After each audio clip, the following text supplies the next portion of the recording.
live from the Anajar and Levine studio. This is Action Sports Jax on ESPN 690 and ESPN690.com. Well, why wait?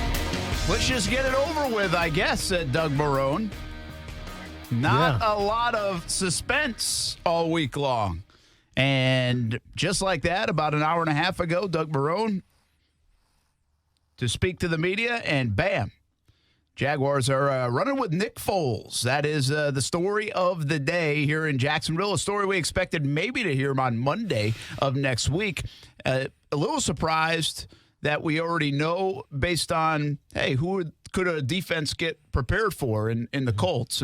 But I guess, you know what, you really don't start game planning until Monday in the NFL anyway, right? Sunday night, Monday, maybe there's an advanced scout team, scout that looks at everything.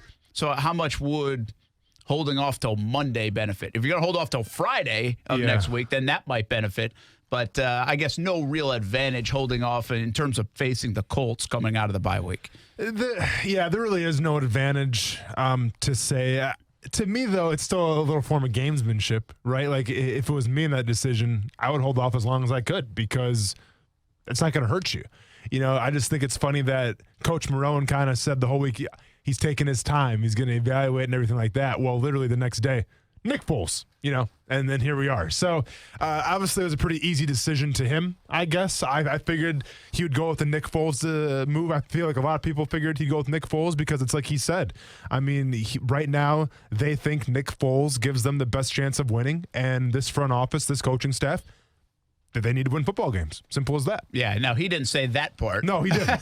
No. But it is a business of winning, and that's implied, right? Mm-hmm. And we all know that. And that's why this isn't a surprise. Nobody is surprised at what happened today when Doug Marrone announced that they will go with Nick Foles. And now I think the curiosity is, where can they go with Nick Foles? You know, we'll talk about that coming up, but this guy has a track record of being pretty darn good in November and December and even January, coming in off the bench the last couple of times he's had to do so for the Philadelphia Eagles. Can he keep that going? And there's really no grace period. You know, we said yesterday, I said the thing that nobody's talking about is he definitely 100% ready to go. Well, obviously they check that box. He's ready to go.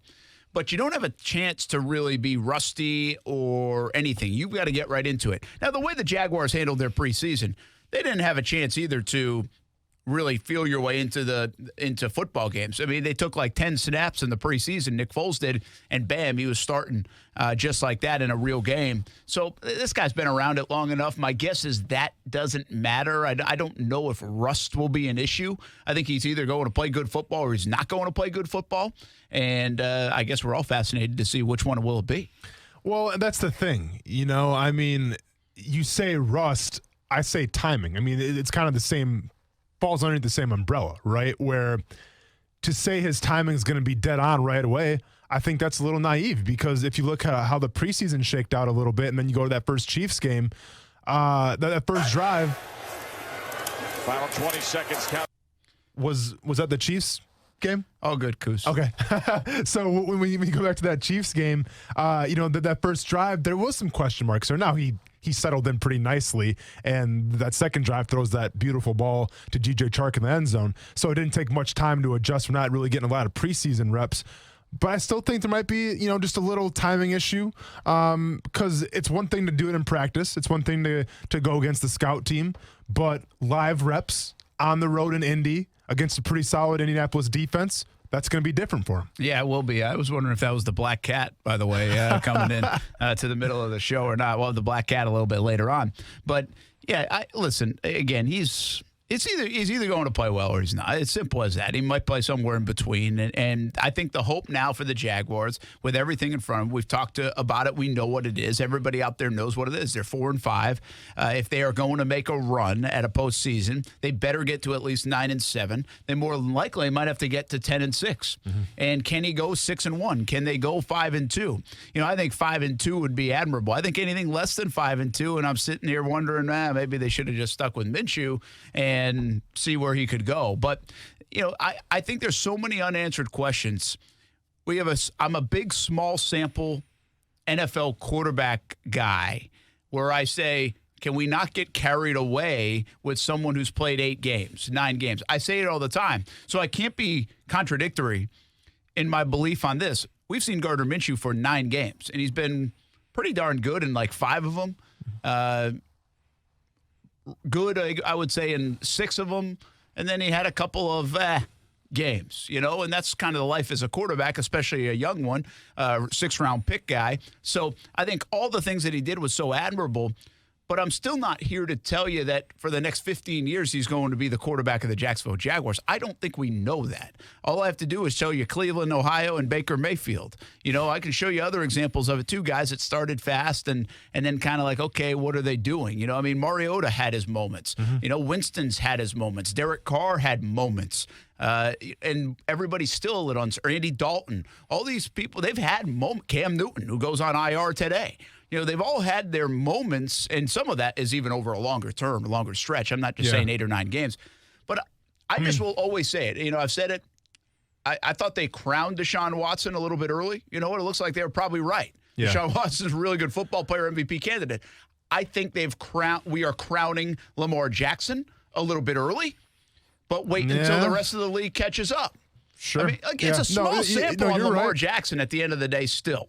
Yeah. Now, he's doing some really great things. And what happens when the league does correct on you a little bit? And it might be just like Deshaun Watson. He might be an MVP candidate for the next 10 or 15 years, and it might be the worst, another bad selection by the Jaguars to not take Lamar Jackson. My point is, I think it's too early to tell, and it's too early to tell even on Gardner Minshew. But now what you do is you stunt that growth, and you really don't know. You think you know what you have in Minshew as your backup quarterback, potentially a quarterback that could take over down the road for Nick Foles and be the quarterback of the Jacksonville Jaguars. But do you really know? I guess that's where I'm going with this. Do we really know what Gardner Minshew is in a 9-game sample, and now we don't get to see it all play out? I think that's the downside of this move to Foles. Yeah, and then something we have to keep in mind, too, as well, is the fact that this is the schedule coming up. On paper, it looks like it's going to be the harder schedule than what it was for the first 8 games, right? You're traveling to Indy. You got to play at Tennessee, where you haven't been good at. Tampa Bay, I get it. They're 2-6, but I think they're, that record's a little, it kind of tells a little bit of a lie. You have to play San Diego, who's always seemed to have the Jaguars numbers, and you have to travel on the West Coast to play the Raiders. Those are some pretty hard games coming up. And my question to you, and this is I'll debate you a little bit on that, though. They played Houston twice. Yeah. Houston's just as good as Indy, if not better right now, the record would indicate. They played the Saints and the Carolina Panthers with McCaffrey. He's playing MVP candidates. And they played the Chiefs early when they were healthy. Yeah. So, this back end of the schedule. They've also played the Broncos, the Jets. They have. But the back end of the schedule in totality, in my opinion, now again, you can have your opinion. My opinion, I think it's easier. I think they're all winnable games. I don't know if the Saints and the Chiefs and, maybe the I don't sit there and say, oh, yeah, that's a W. I can give you a W over any one of these games coming out if the Jags play decent football. Now, if they turn it over 4 times, Nick Foles plays terrible, Leonard Fournette can't get going. All those things go into play. I could also give you a lot of L's in the second. That's just because of the way the Jags are. But schedule-wise, I think this still lines up. If you want to make a 6-1 run, I would take the back end of this schedule more so than the front of the schedule, in my opinion. Okay, yeah, and I guess we agree to disagree because I think the Colts are the real deal. I think they're good in the trenches, and I think those 2 games are going to be rough for the Jaguars. But anyways, my point is the Jaguars got to win. Like you said, they have to go maybe win 5-6 games to be in the playoff hunt, let alone to win a division. I think 6 would get them in. Yeah. Let's say, theoretically, they lose maybe at Indianapolis, which is very possible. Maybe they win against Tennessee. Maybe the deciding games when the San Diego or the Los Angeles Chargers come to Jacksonville. Maybe the Chargers beat them, and they're kind of that playoff hunt from there. My question is, how long do you hang on to Nick Foles if the season's out of hand? How long do you hang on to Nick Foles as your starter if there's nothing to gain?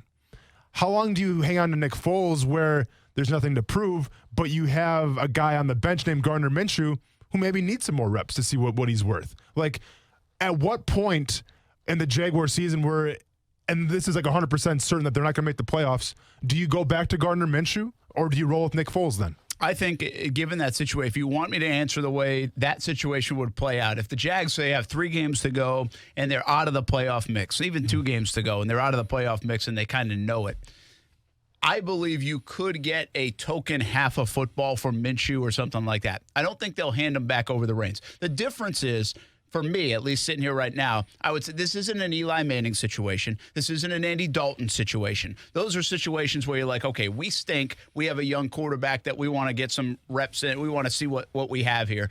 Give away to Daniel Jones, right? Cincinnati just gave away to. Now I don't even know who they bet. They benched Dalton they benched Dalton. Why can't I think of who they put in there? But they put in a young QB. Is the guy from NC State, Finley? Finley, thank you. Okay. Yeah, so they drafted Finley, right, in like the 4th round or something. And so they're giving way to him. That's not this situation. Keep in mind, they signed Nick Foles to be their quarterback for the next, I would say, at least 2 years, if not 3, and hopeful 4 years. They signed him to a 4-year deal. So that's not like those situations. This is still... If they view this as still his team, which I think they do because they just made this decision, then they are riding with Nick Foles until the wheels fall off Nick Foles or he gets hurt or something like that. Could I see at the end of the year in the 15th or 16th game, the Jags be like, listen, this guy, we are out of it. Foles has played okay, whatever, 5 or 6 games. He's still our guy. Let's get Minshew back in there, man. He's earned the right to go play a half of football. The guys wouldn't mind that at all. They get it. I could see that happening. I could see it. I just don't think that's in their minds at all right now. And I also think Nick Foles is going to play, if healthy, probably 95% of the snaps the rest of the season, regardless of where they are. So then where does that leave the Jaguars, assuming that he plays out the whole season? Where does that lead them going into the offseason then? Leads them with 2 good quarterbacks, man. But here's my question, though. Are you going to have a legit quarterback battle in training camp? Sure. Why not? Okay. Why not? I'm just wondering. Yeah. Okay. I mean, it leaves them with 2 quarterbacks that they like, but they obviously like one more than the other. Their mindset is everything we've talked about. That they think Nick Foles can give them something that Gardner Minshew has not been able to give them. That's why they brought him in here. This is his offense. Again, it might simply be the offense. It might simply be the red zone. But there's something that can be a difference maker. Doug Marrone said it today. We feel like we can win. We have a better chance to win games with Nick Foles. What does that mean? More of the offense that we discussed yesterday and really for the last couple of weeks. Better numbers in the red zone because a veteran quarterback can do that better than a younger quarterback, generally speaking. So I don't know, but they have just told us that their thinking is Nick Foles is the quarterback, and we also don't mind having 2 good quarterbacks. Where does that go? Does the pressure mount in that? I don't even know if that mounts in the offseason. I think people are getting way ahead of themselves on this, and it kind of goes back to what I'm just said 5 minutes ago. Do we really know, even though this was fun, do we really know that Gardner Minshew can take over the reins of this football team for the next 10 years? Well, according to his numbers, he can. Because if you compare his numbers to other rookie quarterbacks, they're better than every other rookie quarterback. So if we're just looking at the stats and the analytics, those numbers show me that, yes, he can. Now, do you believe in the numbers? That's up to you.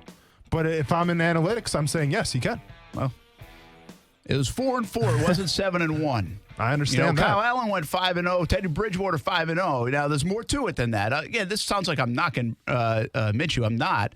I'm just saying I still think there's a lot to be written here. And really what they don't know, Austin, is they don't know what they have in Nick Foles.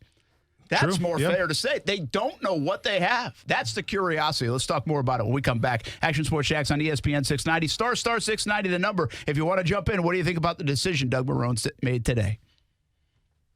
Action Sports Jacks with Brent Martineau on ESPN 690 is brought to you by Best Bet Jacksonville and Orange Park. Now, the First Alert forecast on ESPN 690. Mostly cloudy today with scattered showers. Mild temperatures, though, will approach 80 degrees. Join me beginning at 5 p.m. for CBS 47 Action News Jacks from the First Alert Weather Center. I'm Chief Meteorologist Mike Burrish. The Weather Center is brought to you by Beard's Diamonds. This Thursday through Sunday, buy her wedding band, get his band free. Only at Beard's Diamonds. What's up, Jacksonville? This is Allie McDeal from both Best Bet Card Rooms in Jacksonville and Orange Park. The holidays are on the rise. Celebrate with the family and friends by serving a delicious honey-baked ham on your Thanksgiving table. Throughout the entire month of November, all high hand winners will receive an 8-pound honey-baked ham. Head to either Best Bet location and pick up your Thanksgiving dinner today. For more detailed information, visit them on the web at bestbetjacks.com. Best Bet, where anybody can win. When you owe IRS or state sales tax and can't pay, call J. David Tax Law for effective tax help. J. David Tax Law can stop IRS or state collection actions and protect you from financial ruin. Call J. David Tax Law for a no-cost consultation at 904-507-4777. That's 904-507-4777 or at jdavidtaxlaw.com. Peace of mind is only a click or a phone call away. Thanksgiving. It's all about being thankful for the good things in life, huh? Yeah. Hey, boys, I got an idea. How about we start a new tradition by naming the things we're thankful for? Okay, I'll start. I'm thankful that the house we just robbed had a ton of expensive jewelry and fine silverware. Yeah. Oh, and I'm thankful that they had a big blue alarm instead of Safe Touch. Now, why'd you have to mention them? Well, I'm thankful we didn't have to deal with the Safe Touch two-way communicator or their 45-second or less response time. Boss, I'm just thankful that we've decided to stay away from Safe Touch houses, especially now that they have video monitoring. Would you stop? You are ruining my thankfulness. I mean, the best technology and the lowest price. It's just not fair. Hey, boss, pass the cranberry sauce, will you? At Safe Touch, we don't claim to be the largest alarm company, just the best. Hi, I'm Lester Jackson, owner of Safe Touch Security Systems. No one beats our technology or our price. Call Safe Touch today at 888-723-8682 or go to safetouch.com. State license number EF233. Beard's Diamonds is celebrating 39 years in Jacksonville with the biggest sale of the year. Buy any ladies' wedding band and get the man's band free. Yes, it's a BOGO on wedding bands. This Thursday through Sunday only. Shop and compare. Beard's Diamonds has the guaranteed lowest price. If you're getting married soon or just want to upgrade your wedding bands, now is the time. This Thursday through Sunday only. Beard's Diamonds at the St. John's Town Center or at beardsdiamonds.com. Action Sports Jacks on ESPN 690. If there was an award you can give a guy that has the fastest get off in the NFL, I would be campaigning for that award for Marcel Darius. Well, it's not only the first step, Brent, it's also the hand placement. Catch Brett and Austin weekdays 3 to 6 p.m. on ESPN 690 or ESPN690.com.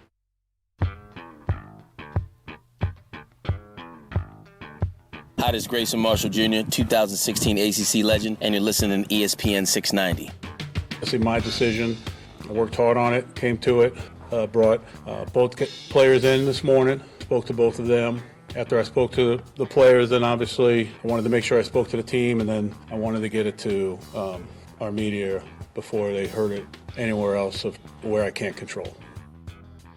That's Doug Marrone talking just about an hour and a half ago. And, you know, Doug's good about that. He really tries to take care of the local media. In this day and age, everything comes out of the agents and to Adam Schefter and Ian Rappaport and guys like that, which is okay, too. I mean, I'm not complaining about it. I'm just saying Doug he really tries to get it through the local media if he can, which is cool of him to do that.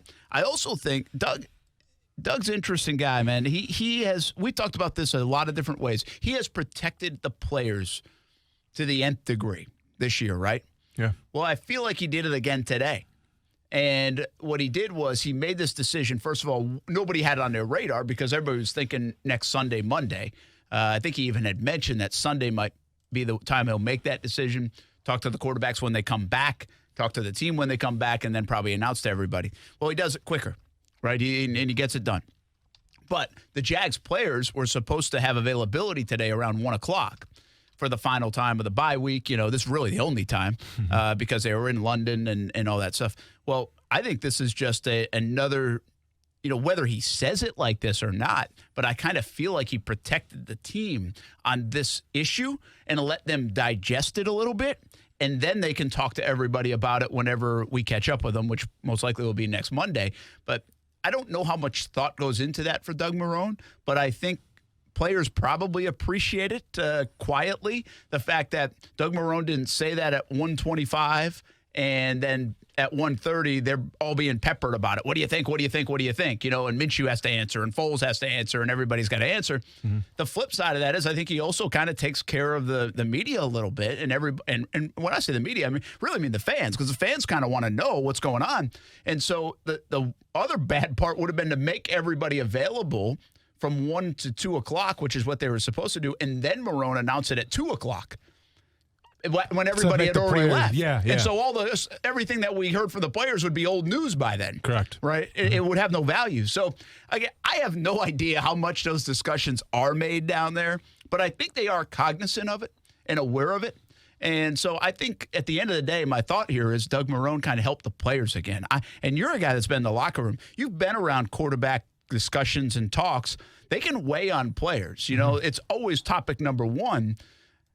But I don't know if would a player recognize that from the coach? Be like, thanks for not letting me have to answer that today. I'll answer it Monday. I mean, does that mean anything to a player or what?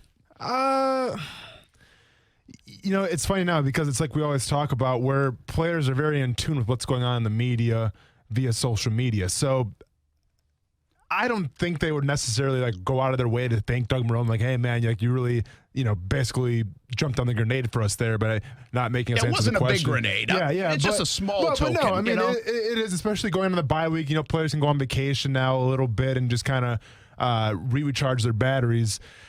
I don't think players really realize that, to tell you the truth, Brent. I think to be fair, I think they're already planning what they're going to do for their bye week, whether it's go on a little quick vacation or just kind of rest their bodies a little bit.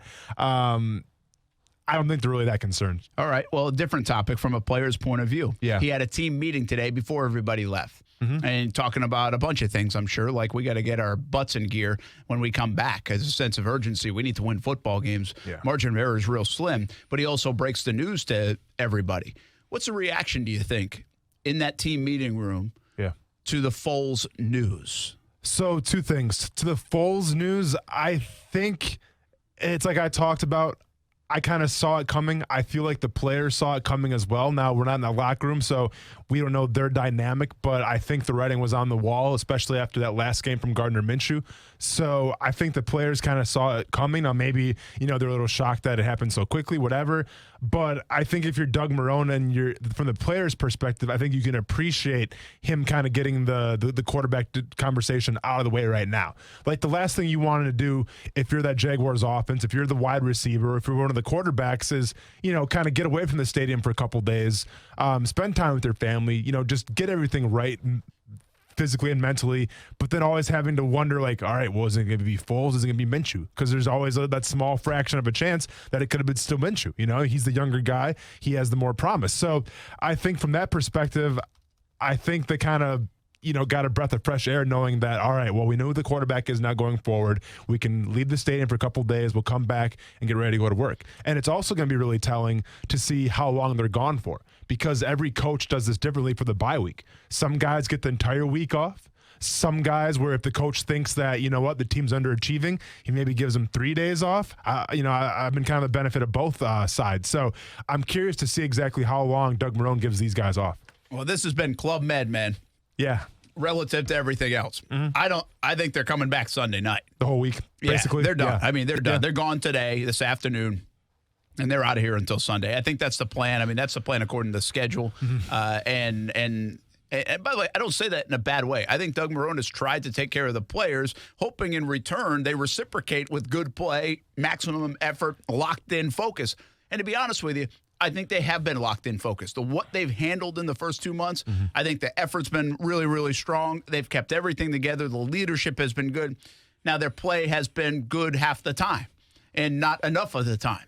And so they have to fix that part to the best of their capabilities. But whatever Doug Marrone has done to keep this team still locked in halfway through amidst everything else, I think is still an admirable job by the team and by Marrone. So he's pushing the right buttons. Now he has to call the right plays and hope they execute better than they've executed, you know, down the stretch of the season, because it's go time and they have to win. What is the difference? So Nick Foles gives them a better chance to win. Correct. That's what Doug Marrone said. That's what the coaching staff. Listen, they're not making that stuff up, people. Whether you like Minshew and you wanted him in and you think he can run around better and it's more fun, I understand that. That's fine if you believe that. We had the conversation yesterday. You think they should stick with Marrone. That's fine.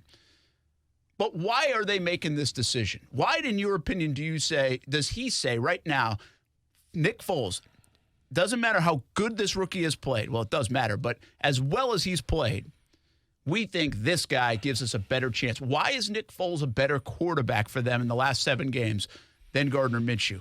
Any ideas? Few reasons. First of all, he's the better quarterback in Doug Marrone's eyes. And listen, I'm going to come with you on that. I think right now, I think Nick Foles is the better quarterback because he has the experience. He's been in different locker rooms, been in different offenses, and in doing that, he's seen different defenses as well, right? Where he can maybe see things that Gardner Minshew just isn't to the point of seeing yet. And that's not Gardner Minshew's fault. That's just he's a rookie, man. Like it's just maturation. Right? It just comes with reps and it comes with time.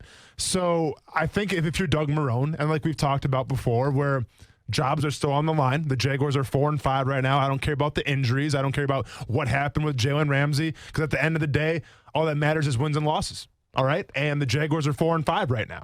And if it's me, I think they're underachieving. You cannot be 4-5. And once again, I don't want to hear the excuses.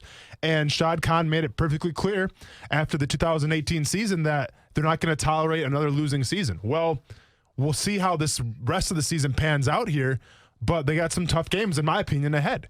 So if they do go below 500, we'll see what happens. But I think Nick Foles gives you the best chance of not only winning ball games, but also saving your job. Well, here's the deal. Nick Foles has done this before, right? Yeah. I mean, he has been able to do it at this time of year. That experience, again, they're going on experience. One thing that Gardner Minshew has not done it in November, December, not done it when you really need to win. And I think most recently, everybody brings up Super Bowl MVP and Super Bowl, but really the year to compare is last year because they needed to win games, the Eagles did, to make the playoffs.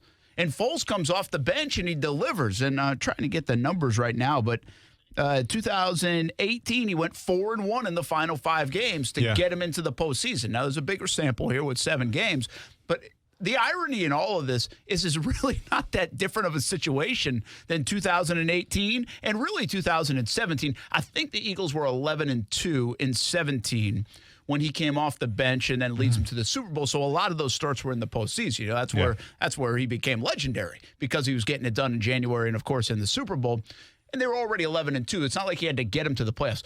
You could actually argue there was more pressure on Nick Foles last year when he came into the situation because that was a team that was disappointing at that stage. They were Super Bowl champs, and they were on the outside looking in, and they weren't going to make it unless they started winning football games, and Foles comes in 4-1. Well, guess what? Here we are in 2019, and if you don't mind, Nick Foles, we're going to ask you to do it again. Yeah. Well, and listen, I'm not knocking Nick Foles, man. Super Bowl MVP, very impressive.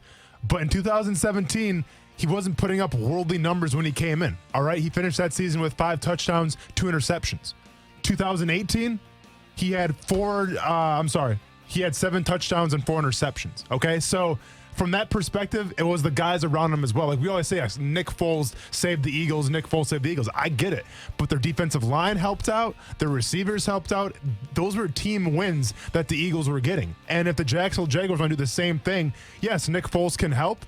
But it's got to be a collective effort from the offense, the defense, and the special teams as well. Yeah, absolutely. I think Foles did complete 72% of his passes in those 5 games last year to get him in. So, listen, we'll talk more about Nick Foles, what he can do, why he's the better choice, all those things, and what are the ramifications for Gardner Minshew. But coming up next, the other big story around here, the other big story in the state of Florida, Willie Taggart fired. Who's next? What about the Bob Stoops rumors? We're going to Tallahassee right after this on ESPN 690.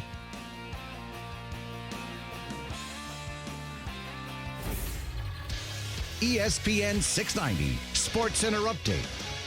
I'm Jake Mitchell. It appears that there will be no controversy when it comes to quarterbacks here in Jacksonville, even though Coach Marrone said this on Sunday. I'm going to step away a little bit and take a break because I don't have to make a decision or have time.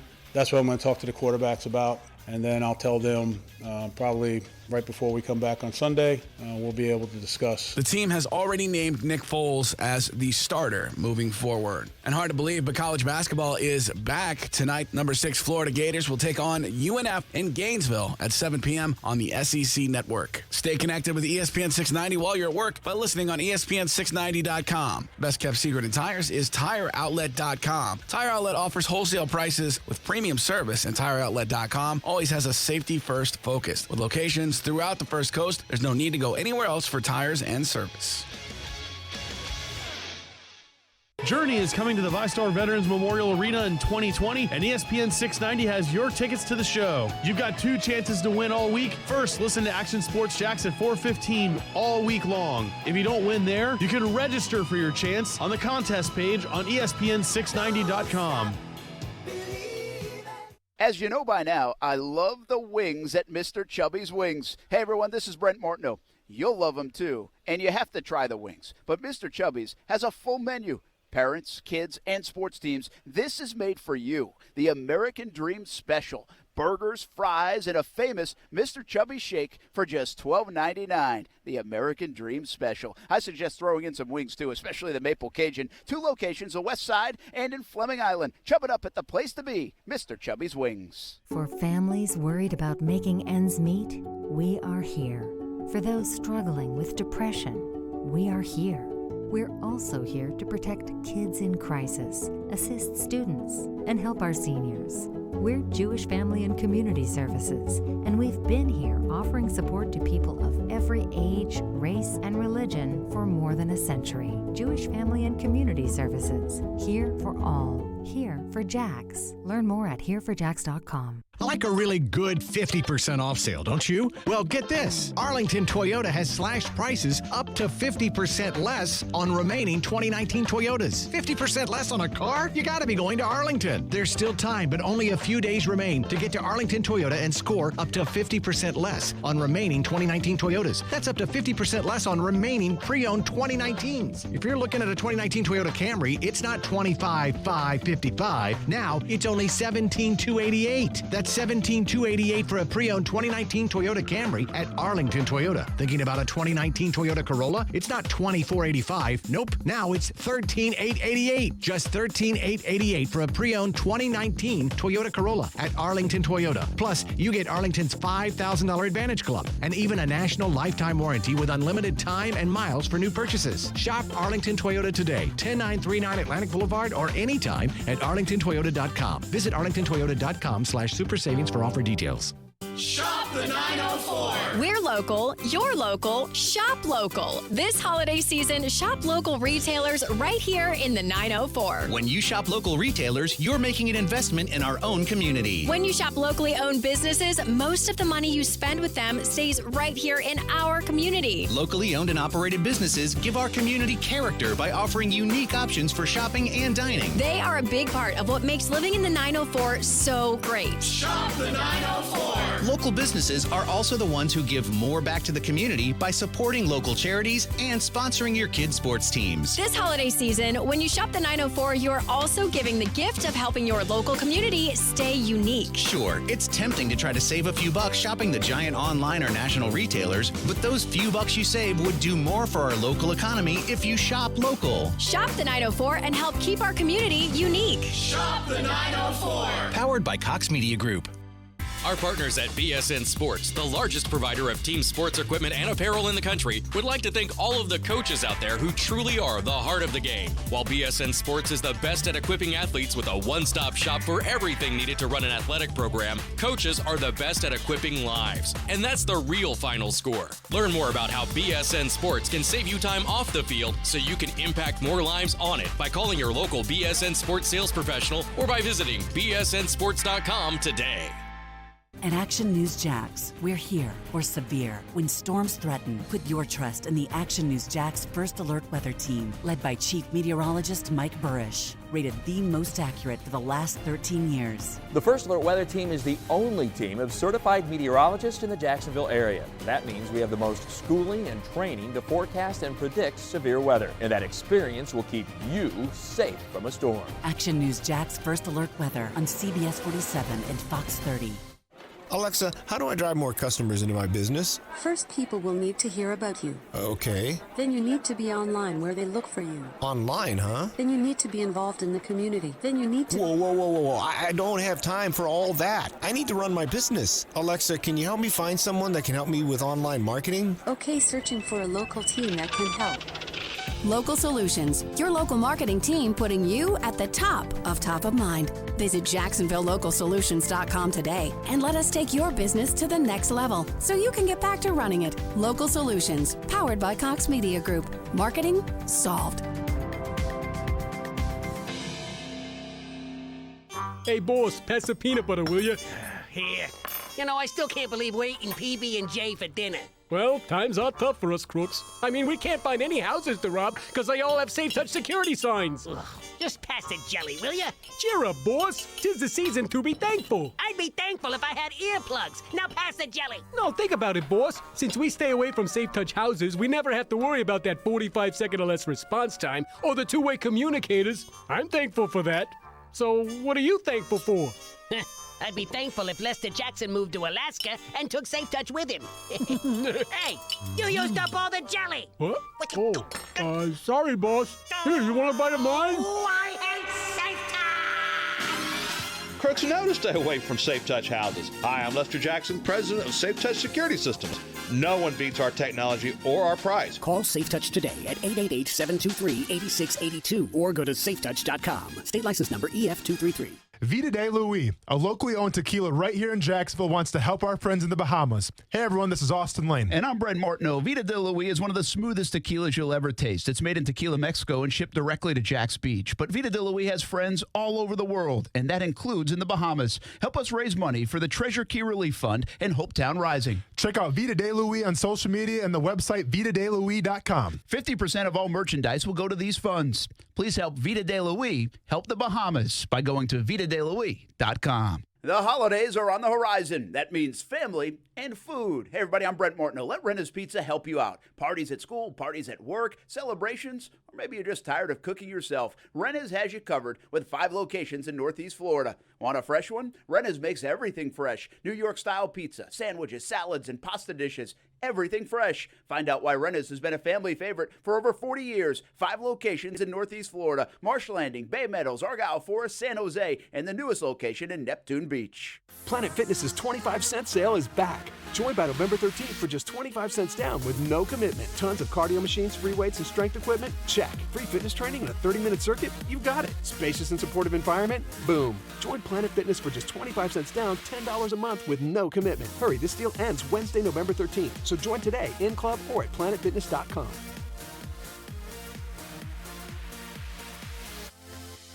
Annual membership fee applies. Planet Fitness clubs are independently owned and operated. See club for details. Hey, it's Mike Golick from Golick & Wingo. Thanks for making ESPN 690 the fastest growing sports station in Jacksonville. Clearly, it's because I'm on every morning from 6 till 10 a.m. But this isn't about me. It's about your business. Get your business noticed today. First Coast is making the switch to ESPN 690, and there's no better time to get on our team than right now. Call ESPN 690 today, 245-8732. That's 245-8732. Grow your business today on the new ESPN 690. See, very intrigued by the Dan Le Batard Show on ESPN Radio. And finally, Popeye's chicken sandwich is officially coming back. Yeah! They got the bread in? I feel like people owe us a thank you for getting that, applying the pressure needed to get that chicken sandwich back. We're going to take credit for that. I'm good with that. I am totally fine with that. Everyone good with that? All right. Thank us. The Dan Le Batard Show with the Stugatz on ESPN Radio and ESPN News. Now, back to Action Sports Jacks on ESPN 690 and ESPN690.com. I think we want to be able to have somebody ready to recruit. There are going to be a lot of schools out there looking for coaches. There are every year once the season ends. Our feeling was if we could get positioned and be ready to hit the ground running, it would be a significant advantage. Well, that's Florida State Athletic Director there chiming in on the Willie Taggart situation. Willie Taggart fired, and now it's not a Willie Taggart situation. It's a what happens next for the Florida State Seminoles and what's going on in Tallahassee moving forward. Can they find a quick fix? Can they find the coach that will now bring them back to where they should be, where they have been for so long, instead of the mess of the last few years, really, if you consider Jimbo Fisher's final year in this less than 2-year stint for Willie Taggart? We're going to Tallahassee right now. We are joined by Tashawn Reed from The Athletic. And have you seen Bob Stoops on campus, Tashawn? I haven't seen it. Brett Martin, along with Austin Lane, here on Action Sports Jacks on ESPN 690, joined by Tashawn Reed. Well, obviously there were some early reports and erroneous reports, it looks like, at least at this time. You know, the latest thing that happened for Florida State today is they announced that they have hired a search committee for their coach. And I don't think you hire a search committee, unless this is just a procedural thing, Tashawn, if you're on the doorstep of hiring a guy. So this indicates to me that this will take a little bit more time than maybe some people thought it might take to find the next coach at Florida State. Exactly, and I wouldn't expect any sort of decision to be made in the imminent future. This is something that they're going to take their time with, and I think rightfully so, because they can't really mess this up. They can't afford to mess this up both figuratively and literally, at this point. So I think they're going to have a move in place, obviously, by the end of the season, but they aren't necessarily jumping the gun and rushing to make a decision right now, And I think especially when you're considering guys who are still working at this time, and that would be everybody except for Bob Stoops that they're considering. This isn't something that a guy's going to agree to in a couple of days, even if they do like the job and are interested in it. So, it's going to take a little bit more time, and I think the coaching firm move was a natural one, considering, David Coburn's relative inexperience with his current position. I think he needs a little bit more assistance maybe than the athletic director who has been through this kind of situation before. So, this isn't anything out of the ordinary. I think this is all pretty much expected. Yeah, I think that's the way it goes. Unless you seriously have a guy. Now, I think they have a list, and a short list maybe even, and a wish list. But I think unless you really had someone, and Bob Stoops was right, going to happen, this is kind of the normal operating procedure. Here's the thing. I don't get all over Florida State for missing on Willie Taggart as much as some other folks do, because you know what? It happens when you hire coaches. It happens in football, basketball, every sport, every job. And if you go back in the track record for Florida State, it's been pretty darn good. They had Bobby Bowden for a long time, and they had Jimbo Fisher. You know what? The trend, Murphy's Law, whatever you want to say, the odds said they were going to screw one up sooner or later, and they probably screwed this one up. My question, though, to Sean, is do they have to make sure they have some different voices in the room making decisions than that made this one? Because this was a bad decision from a dollar standpoint, from a who they picked, and it didn't work. So I would hope, if I'm a Knowles fan, and I'm not, but I would hope that they would have some different influential voices along with the ones that maybe made that decision. And I know there's a different one in Coburn rather than the A.D. Wilcox. Yeah, and I think that's the major difference here. But I think, I don't know how much of a difference that'll be, given how I said, his relative inexperience in the situation. Obviously, he'll make the final decision in conjunction with President Thrasher. Because I don't think it's not going to be, he has complete control over the show necessarily. And I think that may be something that provides concern from the fan base because, largely, and if we're being honest, the boosters will have a ton of influence in this decision. They had a ton of influence in the last decision. And so that's not really going to change or be any different, And I think, maybe I guess the silver lining is a caution from being involved. But, at the end of the day, the people who are putting forth the money for the situation are the boosters. And they may carry the biggest voice. And, I know boosters have a history, regardless of what school it is, of being, pretty impulsive people, pretty impatient people. And, that's tough, especially when it's as big of a coaching search that they're trying to fill right now. I don't think you can really afford to be that way. And so I guess, the hope for the fan base could be that, maybe the boosters and some other people in power maybe learn from their mistakes, take a step back and put some patience in. And it seems like, from the way things are progressing, that's being done. What's up, Tashawn? Austin Lane here, man. So in terms of Willie Taggart, not even lasting 2 years, and we kind of talked about it a little bit on the show yesterday, what percentage, in your opinion, was the first year of just Willie Taggart trying to clean up Jimbo Fisher's mess and not even get to implement kind of his style of coaching? And what percentage does this directly fall on Willie Taggart where it was his fault that the Florida Seminoles were losing all these games? I would say about 60-40 in favor of the 60 being cleaning up Jimbo's mess. I don't think you can give him the majority of the blame, given that the guy didn't even get 2 full seasons. It's kind of hard to – and I know we had 2 recruiting classes, but really for me, that third year is kind of the turning point for when you evaluate a head coach. If a guy isn't making progress at that point, all right, he probably just isn't the guy to do it. I think the program would have been a better team next season. And I think, if he had been allowed the time to do so, they would have gotten a bit better. Maybe a bit better isn't what they're looking for, but maybe that's ultimately why they made the move in conjunction with the financial situation. But, I mean, the off-field issues that were left behind by Jimbo Fisher can't be understated, from the APR score to, some of the behavioral issues that they've had from players like DeAndre Francois, for example. He essentially stopped recruiting the 2018 recruiting class, so Taggart had to throw that together, and that led to, some gaps along the offensive line. I guess recruiting-wise, Taggart's biggest, mistake, and the one people are going to hold him to is not signing a quarterback in either of his 2 years, and obviously that came back to hurt them this year. But I think something like the offensive line being as bad as it is, I mean, you look at it, that's one of the worst offensive lines I've ever seen personally.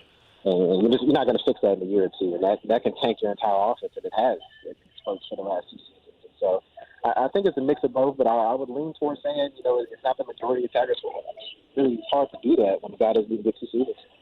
As far as their head coaching candidates, obviously I think they would like to get Bob Stoops. Let's assume that they don't get Bob Stoops here. Is it important for Florida State to go after a guy who has ties to Florida in the recruiting, or do you believe that Florida State still carries that prestige where it doesn't matter what kind of coach they bring in? They can bring in a guy from Western Michigan. They can bring in a guy from Iowa State. It doesn't matter if they don't have ties to Florida just because Florida State still has that prestige. Do you think that's the case, or do they need to get a guy with ties now to the state of Florida? I think it matters, especially considering that most of the recruiting class that they have now, at least for the class of 2020, most of these guys, committed, while Florida State was a losing program and had a losing record, and then that, naturally says that they committed due to their relationships with coaching staff. And pretty much, obviously Taggart's gone, but many of his assistants that he's hired will also be gone. So those relationships are pretty much useless for the program right now. And if you have somebody coming in who has absolutely no experience in Florida, has never spoken to any of these kids, it's kind of tough for them to make up that difference, especially with their early signing period almost being here. So that's definitely a factor, and I think something they have to consider. I don't think that'll necessarily be make or break. I don't think they'll keep them from hiring a coach.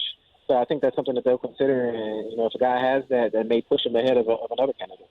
Tashawn Reed with us from The Athletic, covers the Florida State Seminoles for The Athletic, and joining us from Tallahassee, Brent Morton, Austin Lane, Action Sports Jacks on ESPN 690. Let's let you go with this one. Of all the candidates out there, we can throw names and see what happens. P.J. Fleck, by the way, 7-year extension in Minnesota, so you can kind of take that one out of the mix. Who knows with the Bob Stoops stuff? Kirk Herbstreit says, nah, it's not happening. We'll see. I mean, there are reports out of Tallahassee like it was about to happen. That definitely isn't happening. So we'll get all the rumors and the names, and that's kind of the fun stuff sometimes of a coaching search. But I think the Noles have to be careful here to try to go for a home run. And that's a weird thing to say in a gazillion-dollar sport and where national championships matter and winning matters all the time.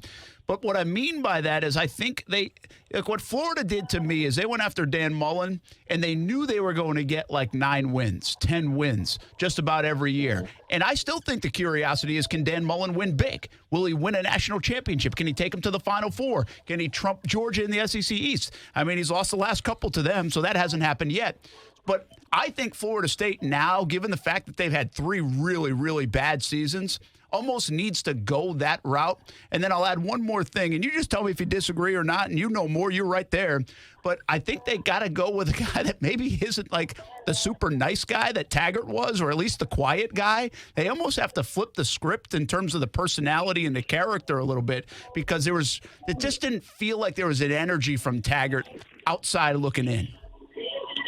I'll start with the second point. I don't necessarily think they need to do that. I think it might actually hurt them if they have somebody that comes in with sort of an authoritarian mindset, considering, you're going to have several guys on this team who are playing for their third different coach in, 4 seasons, I believe it would be. And so, I don't think you can really approach a guy like that, super stern, especially considering the ATR situation is still recovering, so it's not like they can necessarily run guys off or anything like that. So you just be stuck with a disgruntled player, and that's not going to help you at all. I think, going back to the point about making a big splash, I don't think that they should necessarily get too caught up in that. Obviously, if they can get Bob Stoops, he's a great hire, I believe. But they shouldn't be opposed to, maybe going and hiring one of the Clemson coordinators, for example. I think it may not lead to the resurgence in ticket sales next season, but I think even if you have the resurgence in ticket sales this season, they're spending, $30 million on this? I mean, it's going to take 2 or 3 seasons to even break even on that. So, I mean, how valuable is turning around the ticket sales. You know, I think it's more important that they have somebody that they believe will work long term, because they cannot mess this up. Whoever they hire, they're hired for at least 3 to 4 seasons. They can't bail on another coach before they even get 2 seasons deep again and cripple this program financially. And so the most important thing here is getting it right. You know, forget ticket sales, forget making a flashy hire, you know, forget all of that. Get it right, no matter who the guy is. Great point. Tashawn Reed covers Florida State for The Athletic, does a nice job, and we'll be reading all about it and following along, man. Thanks for taking a few minutes. Appreciate it. Thanks for having me on, man. All right, Tashawn Reed from The Athletic over there at Florida State, in busy times with everything that's going on. You know, just to that point a little bit more, we've heard all the names. And to elaborate, what I'm saying is Willie Taggart is a super nice guy, right? And not only that, is he's a great I shouldn't say great. I don't know if you can put anything next to Willie Taggart and say great right now. It's a hard thing to do. I mean, he didn't sign a quarterback. So he's known as a good recruiter. But we're 3 hours away from Tallahassee. I didn't feel a thing coming out of Tallahassee with Willie Taggart. I didn't feel an emotion, right? And again, I'm not a fan. So, I mean, fans will be able to answer this better than me. But what I'm trying to tell you is, you know, I could feel P.J. Fleck from Minnesota. Of course. I can feel Mike Leach from Washington State. Now, that might be a little bit much, but my point is that you can feel those guys. You know, we had Scott Strickland on last week about Dan Mullen, and the jury's still out on Mullen. I mean, the Mullen, not that he can't win. He can win. I mean, he knows how to win, but can he win big? And that's what he's supposed to do at Florida. The idea is to go to Florida and Florida State and win big. It's not just to win. New Year's Six-Day bowl games are nice, but you want to be in that national championship conversation. You want to be where Alabama is and where Georgia has been and where LSU might be going and where Ohio State usually is and all those. That's where you want to be. That there's no like, okay, I'm glad we are 9 wins and 10 wins as you look at this thing further down the road for even the Gators. Now, right now, because they're building it, it's a nice job, a job well done by Dan Mullen. But when we had Scott Strickland on, I even said, you can kind of feel everybody in the football program at Florida smiling. Yeah. You know? Dan Mullen smiles. He has some fun. He cracks some bad jokes. He does stuff like that, you know? I mean, you can sense Scott Strickland smiling, and the boosters are smiling a little bit more, and the fans are smiling a little bit more, and the players are having some fun. You can feel that a little bit. Sure. And what's so different is in this decade for the Florida Gators, you didn't feel that at all. Will Muschamp didn't work. It was bad. Jim McElwain didn't work. It kind of seemed fake and phony every time they smiled under Jim McElwain. It just didn't seem real and authentic. So you can characterize it whatever you want, but I need to feel something coming out of Tallahassee. And with Jimbo Fisher, I thought you felt something. And wins certainly helped. Bobby Bowden, you always felt something, right? I mean, there's nothing better to listen to Bobby Bowden talk. So I do think there's a value sometimes, especially in college football where recruiting is king, that you feel a little something from that head coach. I never felt a darn thing from Willie Taggart. He'd be the nicest guy in the world. I'm just saying I didn't feel anything. And that kind of begs the question in the world of college football with Florida State right now is, do you go in the old direction of kind of the old school mentality type coach, right? Kind of like that hard ass that's going to, you know, kind of establish this grit and toughness, which is pretty rare right now in college football.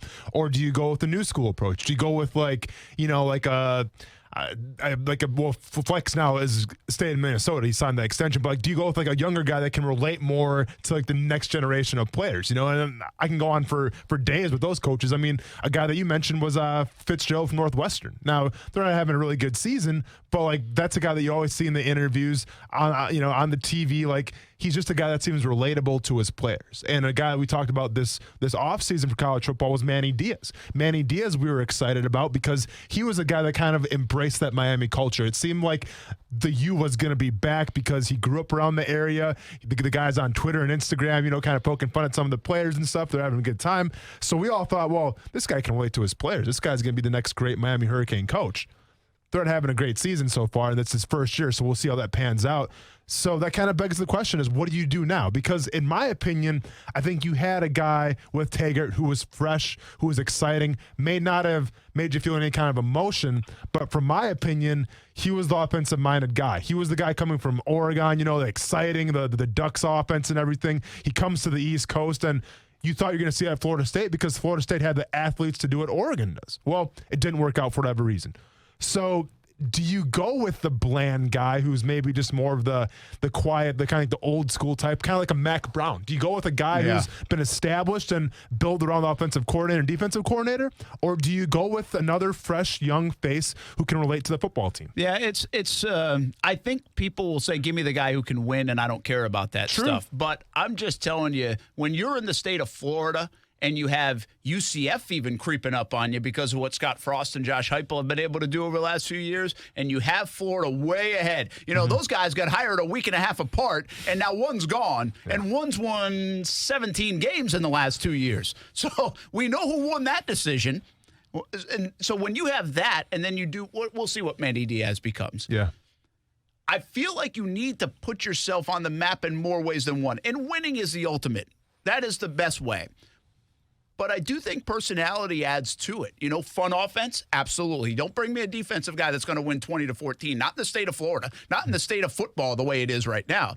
But I do think kind of that personality helps. You know what's interesting? As I think about this, and we're talking about this, to me, Jim Harbaugh in Michigan, he has that, right? He's not afraid to needle people, right? Early on, he was able to. But the weird part about Harbaugh is he feels like his style of play doesn't match like his personality sometimes. Because they're kind of boring and dull, and I want to run and I want to be big. And that's the Big Ten to a degree. But look at Ohio State. They're not like that. No, Penn State hasn't been like that recently. And listen, I don't want to talk bad about Harbaugh because I do respect him as a coach, but I feel like a lot of the stuff that he did, especially early on at Michigan, it was all manufactured. It was, I kind of liked it. Yeah, but it only matters if you win. Well, exactly. But like to me, like even the whole thing with the glasses, like to me, he's wearing those glasses because one day he envisions himself being like on a bust as one of the best college football coaches of all time, and like those glasses are going to be iconic. Well, he's not beating Ohio State, and he's not going to be iconic. Well, at least he kept his shirt on recently. That's a good thing. No shirt and khakis, not a good look for Harbaugh. When we come back, Jason Fitz from ESPN. More on the Florida-Georgia game and more on, FSU. College talk next, ESPN 690. I like a really good 50% off sale, don't you? Well, get this. Arlington Toyota has slashed prices up to 50% less on remaining 2019 Toyotas. 50% less on a car? You gotta be going to Arlington. There's still time, but only a few days remain to get to Arlington Toyota and score up to 50% less on remaining 2019 Toyotas. That's up to 50% less on remaining pre-owned 2019s. Looking at a 2019 Toyota CHR, it's not $22,660. Now it's only $17,988. That's $17,988 for a pre-owned 2019 Toyota CHR at Arlington. Thinking about a 2019 Toyota Tacoma? It's not $29,635. Nope. Now it's $23,888. Just $23,888 for a pre-owned 2019 Toyota Tacoma at Arlington Toyota. Plus, you get Arlington's $5,000 Advantage Club and even a national lifetime warranty with unlimited time and miles for new purchases. Shop Arlington Toyota today, 10939 Atlantic Boulevard, or anytime at arlingtontoyota.com. Visit arlingtontoyota.com/super savings for offer details. Whether you're on the construction site or in the office managing properties, Lowe's saves pros of all trades on what you need to get the job done right. Power through the job for $150 less with a Bosch 10-inch 15-amp table saw featuring a carbide tip blade, now just $449. And load up on appliance savings with up to 40% off select appliance special values. For even more ways Lowe's can save your business money, stop in and meet your dedicated pro team today. Do it right for less. Start with Lowe's. Appliance offer valid through 12/5. Bosch offer valid through 11/13 U.S. only. At AutoZone, we're all about giving you more ways to get the most out of your ride, no matter the road. With our free AutoZone Loan-A-Tool program, you can choose from over 100 specialty tools, borrow the one you need, and get the job done right, all while saving precious time and money. And you can save even more with our great deals, like 5 quarts of Pennzoil high-mileage motor oil and an STP oil filter for just $28.99. Visit us at AutoZone.com and start your job fast. Deposit required. Restrictions apply. Get in the zone, AutoZone. Broadcasting live from the ESPN 690 Anajar and Levine studios. Anajar and Levine Accident Attorneys. Call 904-600-4000. That's 904-600-4000. ESPN 690. Jacksonville's home for ESPN Radio. ESPN Radio Sports Center. I'm Christine Lisi. Developing story. The Panthers have shut down Cam Newton the rest of the season. Newton still experiencing pain in his injured foot, placed on IR. Kyle Allen continues to start in his place. Jags quarterback Nick Foles, ready to return from a broken collarbone, will start their next game November 17th. Gardner Minshew went 4-4 when Foles was out. 4 college basketball powerhouses in the spotlight tonight in the State Farm Champions Classic. Begins with Duke and Kansas, 7 Eastern, ESPN Radio and ESPN TV. There's plenty to like about these Jayhawks, explains ESPN's Jay Billis. They may actually be the best team because they've got a lot of players back. They've got Devon Dotson back, who was their freshman point guard last year. He's a sophomore. He's jet quick and a great scorer. And then they've got Udoka Azubuike back, who was injured last year, only played 9 games. So Bill Self's going to have more size than he's had in recent years. Jay Billis on Golick and Wingo after Duke and Kansas. The first college football playoff rankings of the season unveiled at 9 Eastern. Then at 9:30 Eastern, we've got Michigan State versus Kentucky. Right now, Dodge is offering Power Dollars. Get $10 off for each horsepower of your new car, all the way up to $7,970 off for a Challenger SRT Hellcat Red-Eye. Hurry into your local Dodge dealer today.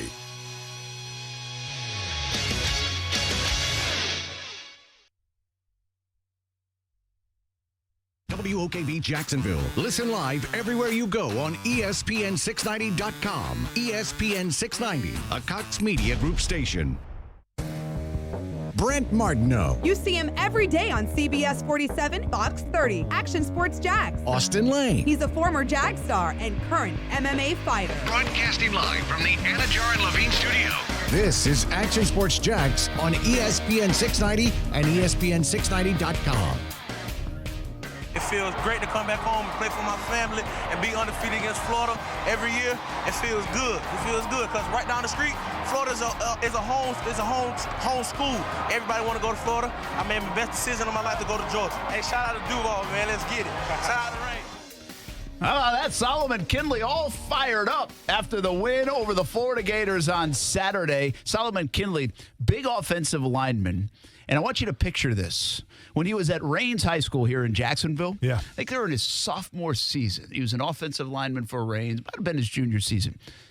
But in the summers, he was the lifeguard over there at the pool at Rains. So we did a story one time on that. It was fun. Great story. Good young man. And he might be arguably the best guard in the country.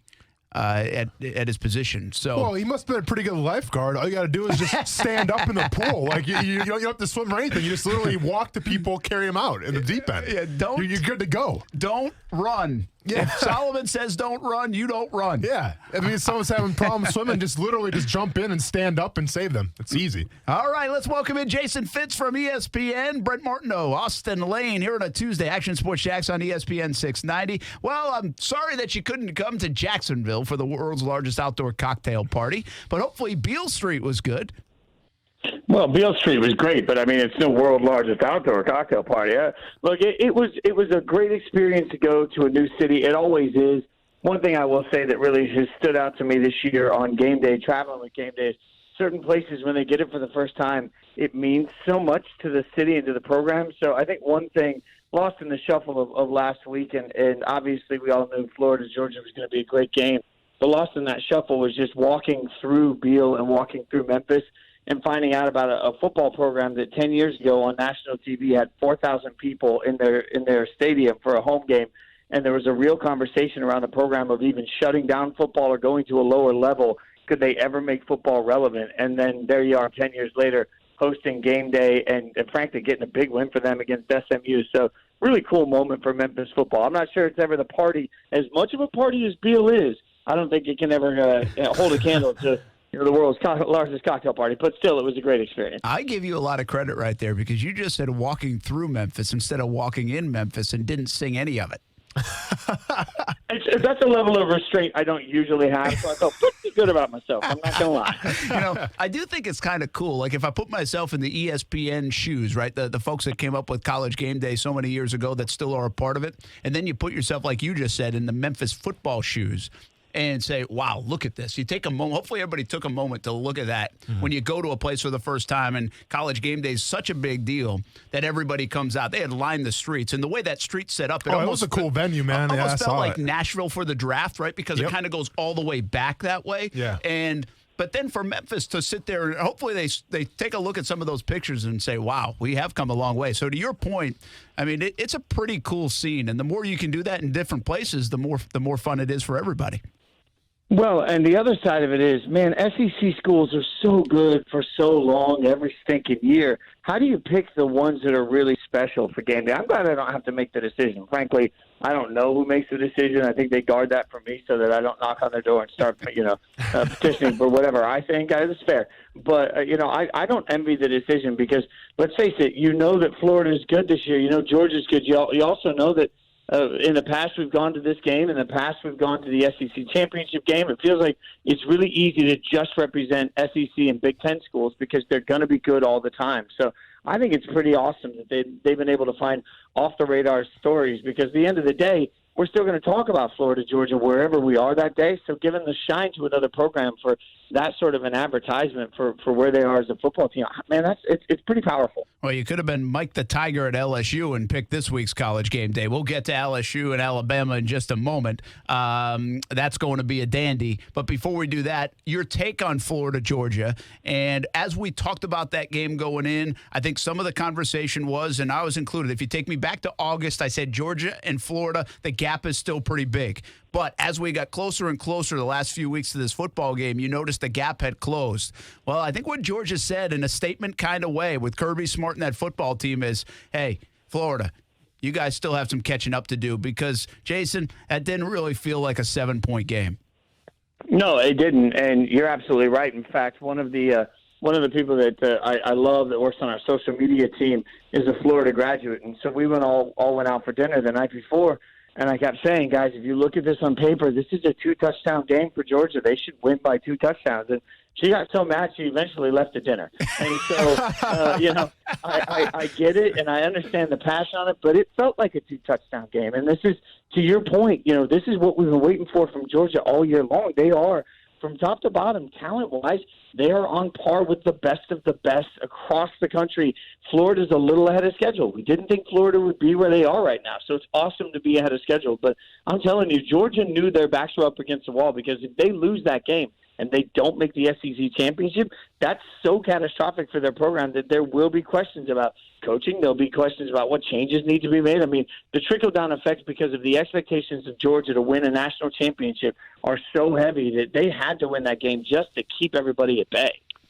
Speaking of the SEC, Jason, you guys will be at the LSU-Alabama game. It'll be a huge one. But I want to talk about real quick, in my opinion, right now, the best team in college football, and that's the Ohio State Buckeyes. Much to the chagrin of, I'm sure, a lot of our listeners here in SEC country, but I truly believe Ohio State is the best team in college football. Everyone's talking about tanking for Tua in the NFL.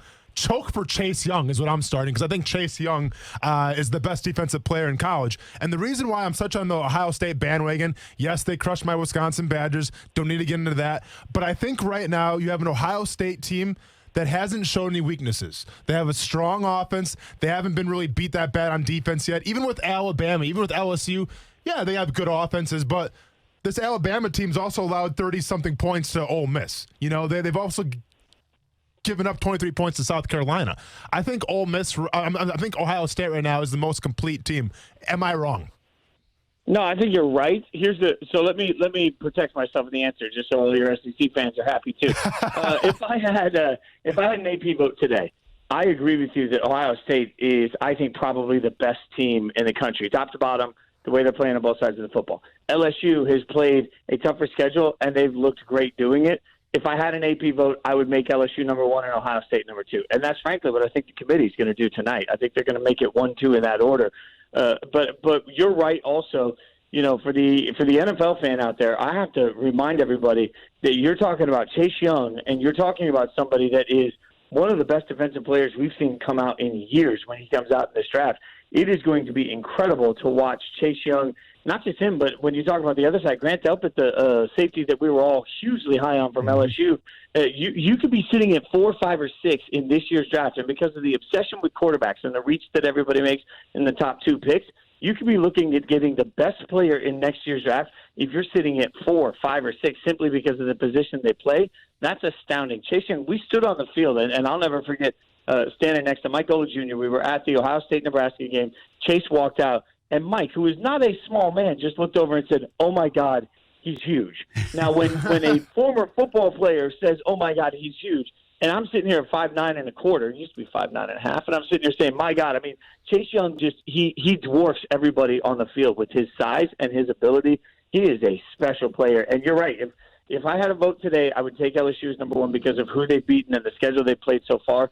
But I think Ohio State right now is playing like the best team in the country. Jason Fitz from ESPN joining us, Action Sports Jacks on ESPN 690. Jason hosts First and Last from 5 to 6 a.m. here on ESPN 690, Monday through Friday. Golick and Wingo, regular appearances. And Countdown to Game Day, Saturday mornings with David Pollack and Maria Taylor on ESPN app, YouTube, Twitter, Facebook, all the rest of them. So always around on the college game day on the Saturday mornings. That begins at 8:30. By the way, we do want to let you know, Golick and Wingo and Golick Jr., they were here Friday morning, so we got up bright and early. In fact, I was listening to you on my way over to their show here at Intuition Ale on Friday. We hung out with Golick and Wingo and Golick Jr. We had a lot of fun over there. I heard it was a blast. I mean, the guys came back just absolutely raving about things. But why is it they always get to have all the fun? And then I'm the one that's like, yes, they get to go to game day on Saturday. That's fine. But a lot of these Fridays, when they're out hanging out with y'all, like I'm in a conference room somewhere, in a hotel somewhere, they're having all the good times. And it feels like the crowd was pretty hyped for it, too. So really cool experience. The guys have had nothing but incredible things to say about getting to hang out there in general. So good job by you all in making it a great experience, and I'm proud of you guys for dealing with them for the morning. Yeah, that was pretty early for me to be dealing with people. But, I know Trey liked the trip because he went and played TPC Sawgrass after, so I know he had a good time. All right, man, the big story around here the last 48 hours has been Willie Taggart out at Florida State. How surprised are you that it happened so quickly? And you were just in Memphis. Mike Norvell's name is going to float around this job. Would he be a good candidate and a good hire if the folks in Tallahassee chose to go that way? Yes. I mean, there's no two ways about it, and I feel terrible for Memphis answering it that way because Memphis wants desperately to keep Mike Norvell there. One of the special things about Mike Norvell, and you can see this, when he talked to everybody on game day, I had the chance to spend a few minutes off there with Coach, and when you had the opportunity to talk to him, one of the things he stressed so much in every question he was asked by every press person, it was that his job is to figure out what the strength of his players are and to make those players better and to find ways to make those players shine. And that's what they've been able to do. I mean, when you talk about Memphis and the fact that they lost two running backs to the NFL draft this year, and everybody thought because of that they were going to be done, and instead they've simply been able to reload with another freshman coming in. But even when he's not able to get the production that they want, he's been able to get so much production out of Brady White, the quarterback there. I look offensively, what Mike Norvell is really good at doing is stepping back and saying, who do I have, what plays can they make, and how can we get them into the best situation possible? That sounds very simple. I don't think enough coaches go out and say, what do I have and how can I play with them, instead of looking at it and saying, who's going to play my system? Mike Norvell is a special coach, I think. Now, that being said, I am surprised. As bad as things look for Willie Taggart, I'm surprised that they pulled the plug right now. To me, that's a statement that they want to get ahead of everybody else on the sales pitch for why Florida State can be great. And, when it comes down to college football is all about recruiting. It's all about facilities. It's all about the money that goes into these programs. And we know Florida State can have all of those advantages. So the fact that it hasn't been taken advantage of, that obviously means a change was coming in the eyes of a lot of people. But if they made the change as early as they did, then they better go out and make a flashy hire to me to tell everybody why they made the change when they did. Yeah, absolutely. Jason Fitz from ESPN joining us. And all right, I'm going to end with this, okay? And I hope you don't mind, and hopefully I have a clue what I'm talking about here, if I remember all this correctly. But Jason Fitz, who joins us, used to be with the band Perry, played the fiddle. And I got a chance Sunday night to go down to St. Augustine Amphitheater, and I saw Old Dominion play. And I believe while they were playing, now I had to leave early, so my wife was sharing this with me, so I hope I have this story right. But I think one of their band members wrote one of your top hits for the band. Yeah, a couple of them. They so I've known the Old Dominion guys for 20 years when it was just two guys and they were struggling to make it. So yeah, they did. They wrote Chainsaw was written by one of the guys, and Better Dig 2 was written by another one of the guys. So they actually do a segment in their show every night where they played, I think it's 7 number one hits they've had for other acts before anybody had ever heard of Old Dominion. And it's all, a couple of those band Perry songs are in there. Yeah, 100%. There we go. See that? I wanted to just connect it all right here. on Action Sports Jacks on ESPN 690. Hey, Breaking news, Brent. Thank you. Thanks, man. Appreciate you joining us, Thanks and so much, we'll talk to you Have a next great week. All right. Have a good one. All right, Jason Fitz. You can catch him, by the way. I did end up hearing it first and last, not usually up at 5 in the morning, 5 to 6, but it kind of introduces the Golick and Wingo show on ESPN 690. So if you're up at 5 a.m., you can tune into the show for Jason Fitz. He also will join those guys regularly in the morning at Golick and Wingo. And then, of course, on the Countdown to College Game Day on all the social media apps at 8:30. This week, they'll be in Tuscaloosa. I guess we really didn't even ask them much about LSU, Alabama. No, we really didn't. It's all good, though. We're going to talk more about that later in the week. We know there's a lot on the line. Coos, is this Old Dominion right here? No, this is called Journey. Hey, Brent, I was joking, man. Can I get my own punchline off, please? No, because when I know something and somebody doesn't, I get excited. Do you want a cookie that you recognize Don't Stop Believing? And we're going to give away some tickets to see Journey coming up right after this. See, this musical transition is just happening. It's fantastic. Here on Action Sports Jacks on ESPN 690. We come back, a chance to win some Journey tickets. It's on the way next. A singer in a smoky room. Action Sports Jacks with Brent Martineau on ESPN 690 is brought to you by Best Bet Jacksonville and Orange Park. Now, the First Alert forecast on ESPN 690. Mostly cloudy today with scattered showers. Mild temperatures, though, will approach 80 degrees. Join me beginning at 5 p.m. for CBS 47 Action News Jacks from the First Alert Weather Center. I'm Chief Meteorologist Mike Burrish. The Weather Center is brought to you by Beard's Diamonds. This Thursday through Sunday, buy her wedding band, get his band free. Only at Beard's Diamonds. When you owe IRS or state sales tax and can't pay, call J. David Tax Law for effective tax help. J. David Tax Law can stop IRS or state collection actions and protect you from financial ruin. Call J. David Tax Law for a no-cost consultation at 904-507-4777. That's 904-507-4777 or at jdavidtaxlaw.com. Peace of mind is only a click or a phone call away. There are many paths to take to launch a successful small business. The first step is to start with a good roadmap, such as a business plan. If you need help putting one together, let one of the mentors at SCORE help. Since 1964, SCORE has been assisting aspiring and current entrepreneurs through a nationwide network of 10,000 volunteers with expertise in many different fields. In the Jacksonville area, our mentors can meet with clients at 6 different locations. If you want to schedule a free confidential appointment, go to jacksonville.score.org. Hey everybody, Trey Wingo here from Golick and Wingo. Thanks for making ESPN 690 the fastest growing sports station in Jackson. It's clear Northeast Florida has great taste in radio. I mean, you're listening to me every morning, right? Join the ESPN 690 team and get your business notice today. The First Coast is making the switch to ESPN 690, and there's no better time to get your business in front of them. Call ESPN 690 today, 245-8732. That's 245-8732. Grow your business today on the new ESPN 690. I just love this time of year, don't you, boss? Love? Love is not the word I'd use. Oh, come on, boss. It's the time of year to be thankful. Aren't you thankful the weather's cool enough at least? Well, I noticed you sweat less, so yeah, I'm thankful. See? I'm also thankful that we found a house without safe touch security and that the homeowners are out of town soon. Yeah, that reminds me. That house is out. What? Yeah, I saw they had Safe Touch installing a new system just yesterday. Oh, well, what about that house next door? They didn't have Safe. Nope. Safe Touch got them too. Guess it was a twofer that day.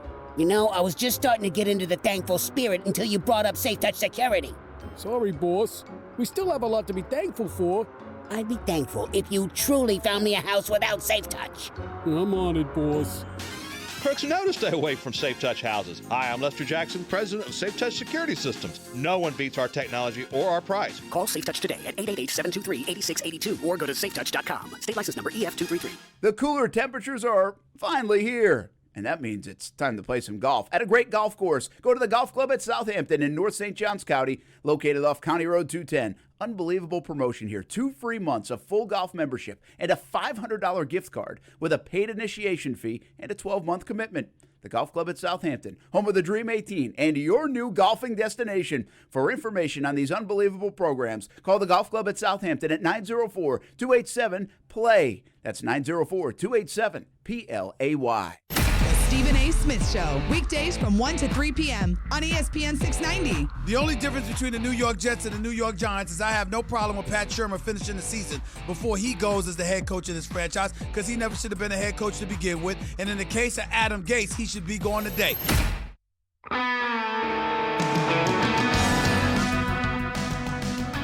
Now, back to Action Sports Jacks on ESPN 690 and on your smart speaker. Yeah, it sucked, man. Didn't execute at times. Didn't make the plays we needed to win. So, yeah, it's no fun. That is Gardner Minshew from Wembley Stadium in London. That was his entire news conference. That was it. My understanding was nobody asked any follow-up questions. And that's the thing. I kind of felt bad because a lot of people said, hey, Gardner Minshew didn't have much to say after that, coming off all the turnovers in the fourth quarter, probably his final game, everything. Yeah. But really, it was a case of there weren't a lot of media people in there. There were enough, though, to ask more than one question, I thought. Sorry, be a little critical, but I was like, what the heck? I mean, can we ask more than one question? But there weren't a lot of – because, you get split up. You go to the locker room or you go to the podium. Yeah. And, well, because it's in London – there aren't the normal amount of people that are normally at the news conferences. So that was it. Like they asked, do you have any other questions? Nobody said anything. So he was gone. So it's nothing to do with Gardner. It was more just it was one of those circumstantial things. And it was shocking, though, because we had the post-game show. We're like, was that it? We said to the producers, we're like, did we miss the first couple of minutes? Was that it? Right. That's the shortest news conference for a starting quarterback in NFL history that didn't go like awry. Like one that I was going to say Cam Newton had one, I think. Yeah, like one that Baker Mayfield didn't walk out of or something. Right. That's Cleveland. what I'm saying. Yeah. Like one of those kind. But I bet this one was even shorter than that. For sure. I mean, it's unbelievable. So that's all we got. And now That's why we need Brett Martin over there asking the hard questions, man. We need you over there. We missed you. But on the flip side, what else is he going to say, too? I mean, well, it would have been more of the same. When we get to talk to him, hopefully on Monday, I mean, was he pressing a little bit? Did he know that the time was coming to it? We said that 2 weeks ago, too, though, when he played lights out 2 weeks ago. But I think it hits you a little bit more. Like, all right, this could be it. I want to go out there and win really badly. I want to play really great. So they have to make a decision. I don't know how that does. That's human nature. That's a competitor. I don't know how that doesn't enter your mind. And so I think it's a fair question to ask with Gardner Minshew. Did it happen? By the way, if you just joined in, if you haven't seen anything yet, Nick Foles will be the starter coming out of the bye week. Doug Marrone saying that today, but no reaction from any of the players. We won't get that likely until Monday. So we'll see what everybody has to say about it. And the good thing about the locker room is this isn't a divisive thing. I think the locker room likes both guys. I think the locker room is fine with either quarterback. But what it's time for in Jacksonville is to win football games and win them in bunches. A few weeks ago, it was time to get turnovers and get them in bunches. Now it's time to win in bunches. And the Jags have to do that if they have any hope of going anywhere in 2019. Brent Martineau, Austin Lane. John Bachman stops by here on a Tuesday. Action Sports Jacks on ESPN 690. I am up to, by the way, my no sugar. I started yesterday, no sugar. No sugar November? Until Thanksgiving. No sugar, no alcohol till Thanksgiving. Really? I'm trying. And this is out of just where I work out, they have a thing. They put it out there to do it. Yeah. And so I was like, all right, let me try it. It's a tough time of year to try anything like this, all right, to get a little crazy. Yeah. But I want to feel like not like 15 pounds heavier than I normally do by the time I get to December and when you start eating everything in sight. Yeah. So I think we're trying it. I honestly don't. I can do a lot of things. Yeah. And I feel like I can do like almost anything. Yeah, of course. This one might be a struggle, though. Are you hurting right now? Like, are you starting to have the sugar withdrawals a little bit? Not yet, but it's coming. Okay. You lost me at the alcohol part. Yeah. Well, you should try it, quite frankly. It would do wonders for you and your career. Is this an intervention, by the way? Yeah. Speaking of food, so Austin says, hey, I was going to stop by Popeyes. Oh, yeah. For you guys and pick everybody up a sandwich. Sure, that was a nice thought. Because we haven't had any. Like, right? Yeah. And then he's like, the line's Way too insane. He's like, it's kind of a big deal, I guess. Yeah. He said people are killing people over the sandwiches now. When you check Twitter once every 5 days, you just realize that. And listen, like it was my plan that I dropped off my son this morning, and my plan was to go like around noon when it kind of opens up to get the Popeyes chicken. But listen, dude, like I dropped off my son. I'm like, hopefully I can see tonight. Like, hopefully I'm still going to be around because I'm going to Popeyes and I don't know what to expect. You're taking like, yeah. So I gave an extra little squeeze and I'm like, son, I love you. And if something happens, man, like, you're the man of the house now. I had to tell my son this just to get a Popeyes chicken sandwich. Now, I didn't get it because the line was too long, but that's the risk I'm willing to take right now, guys. Yeah, that's it's a sad state of affairs when that's the case. They had a conversation with their 4-year-old. And then, by the we way, are. Kuz jumped in. He's like, man, I just can't imagine getting that worked up. I would kill somebody at Popeyes for a chicken sandwich. I was like, Kuz, I can't imagine getting that worked up. I would kill somebody. Let's start there. Watch out for Kuz if you come in here. There. Yeah, exactly. You're the one who has a knife in the line, by the way? I'm sorry? Like, did you just look at the outside the car lane? No. I'm not going inside. Absolutely not. No. I bet there was no line in there. I bet there was. Yeah. You think you're the first person to think of going inside for a fast food restaurant? No, but have you ever been to Chick-fil-A? Dude, I've been to McDonald's. Hey, I've been to McDonald's at 10 o'clock right before breakfast is over, and I see people how they act inside. So no, I'm not going to go inside. See, I'm not. I've said this for a long time. I'm not. I hate the drive-through. Yeah, hate it. Really, with a passion. I go in just 99% of the time. Even if the drive-through there's nobody there, I go in. Unless I'm going to like a Sonic or something like that, and there's nowhere really to go in. But I want to. I don't know. I like going in. Interesting. And I feel because I'm also not the guy that when they give it to you, I don't sit there, pull up for 3 minutes and check that I got everything. Yeah. So I almost would rather see everything go in the bag myself to make sure, so I don't have to circle around because then I'm getting pissed off if I have to go back. Man, a psychologist would have a heyday with this conversation today. I'm just telling you, that's the way I think. I'm like, it's got to be a little OCD in me or something, but I just would rather go inside. Like if there's a line of 6 people, and you know how they do this, right? Mm-hmm. Like they grade the drive-through line. So, like, you can have 17 people in the drive-through line, and you can go in and you can be like one of 2 people, and that 17th person's getting their damn stuff before you get your stuff. It's happening. It has. And I know this, and I still go inside. Yeah. I got nothing. You guys are experts. I'm learning a lot right now. You don't do fast food?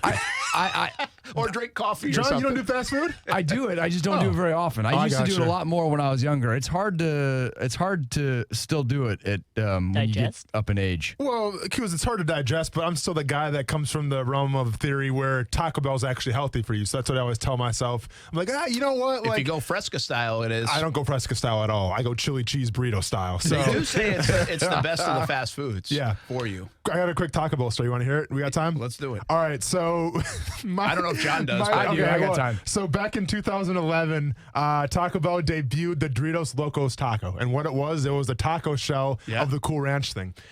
I went there the night that it dropped, and I ordered 12 of them. Now, I went through the drive-thru, and they said, well, we can't do that. You have to come inside. No problem. I'll come inside. Obviously, me being worried about my brand and, displaying this to Twitter, I took a picture of it.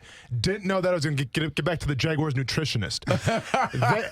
No, I'm not even lying. So I come to the stadium the next day, Luke Richardson? You remember Luke? Yeah, Luke. Yeah. Luke's like, Austin, come here. I'm like, what's up, man? How's it going? I'm in good mood. I just had 12 tacos last night. I'm feeling good, dude. And hey, spoiler alert, in case you guys didn't know, those Doritos Locos Tacos the Cool Ranch cell. Come on, let's go. Hey, they're pretty good. Mouth is watering they right now. They are pretty good, man. So I walk into the stadium and Luke's like, why don't you come to my office real quick? I'm like, all right, I didn't do anything wrong. We're all good. Brings up the picture of the tacos, and the way I set it up is I line them up on my dash like I was Tony Montana getting ready to take a big line for some reason, but they're on my dash of my car. So there's 12 tacos in a line in the dash of my car, and I'm like, all right, I feel like Tony Montana. Hashtag, I think, Scarface, whatever it was.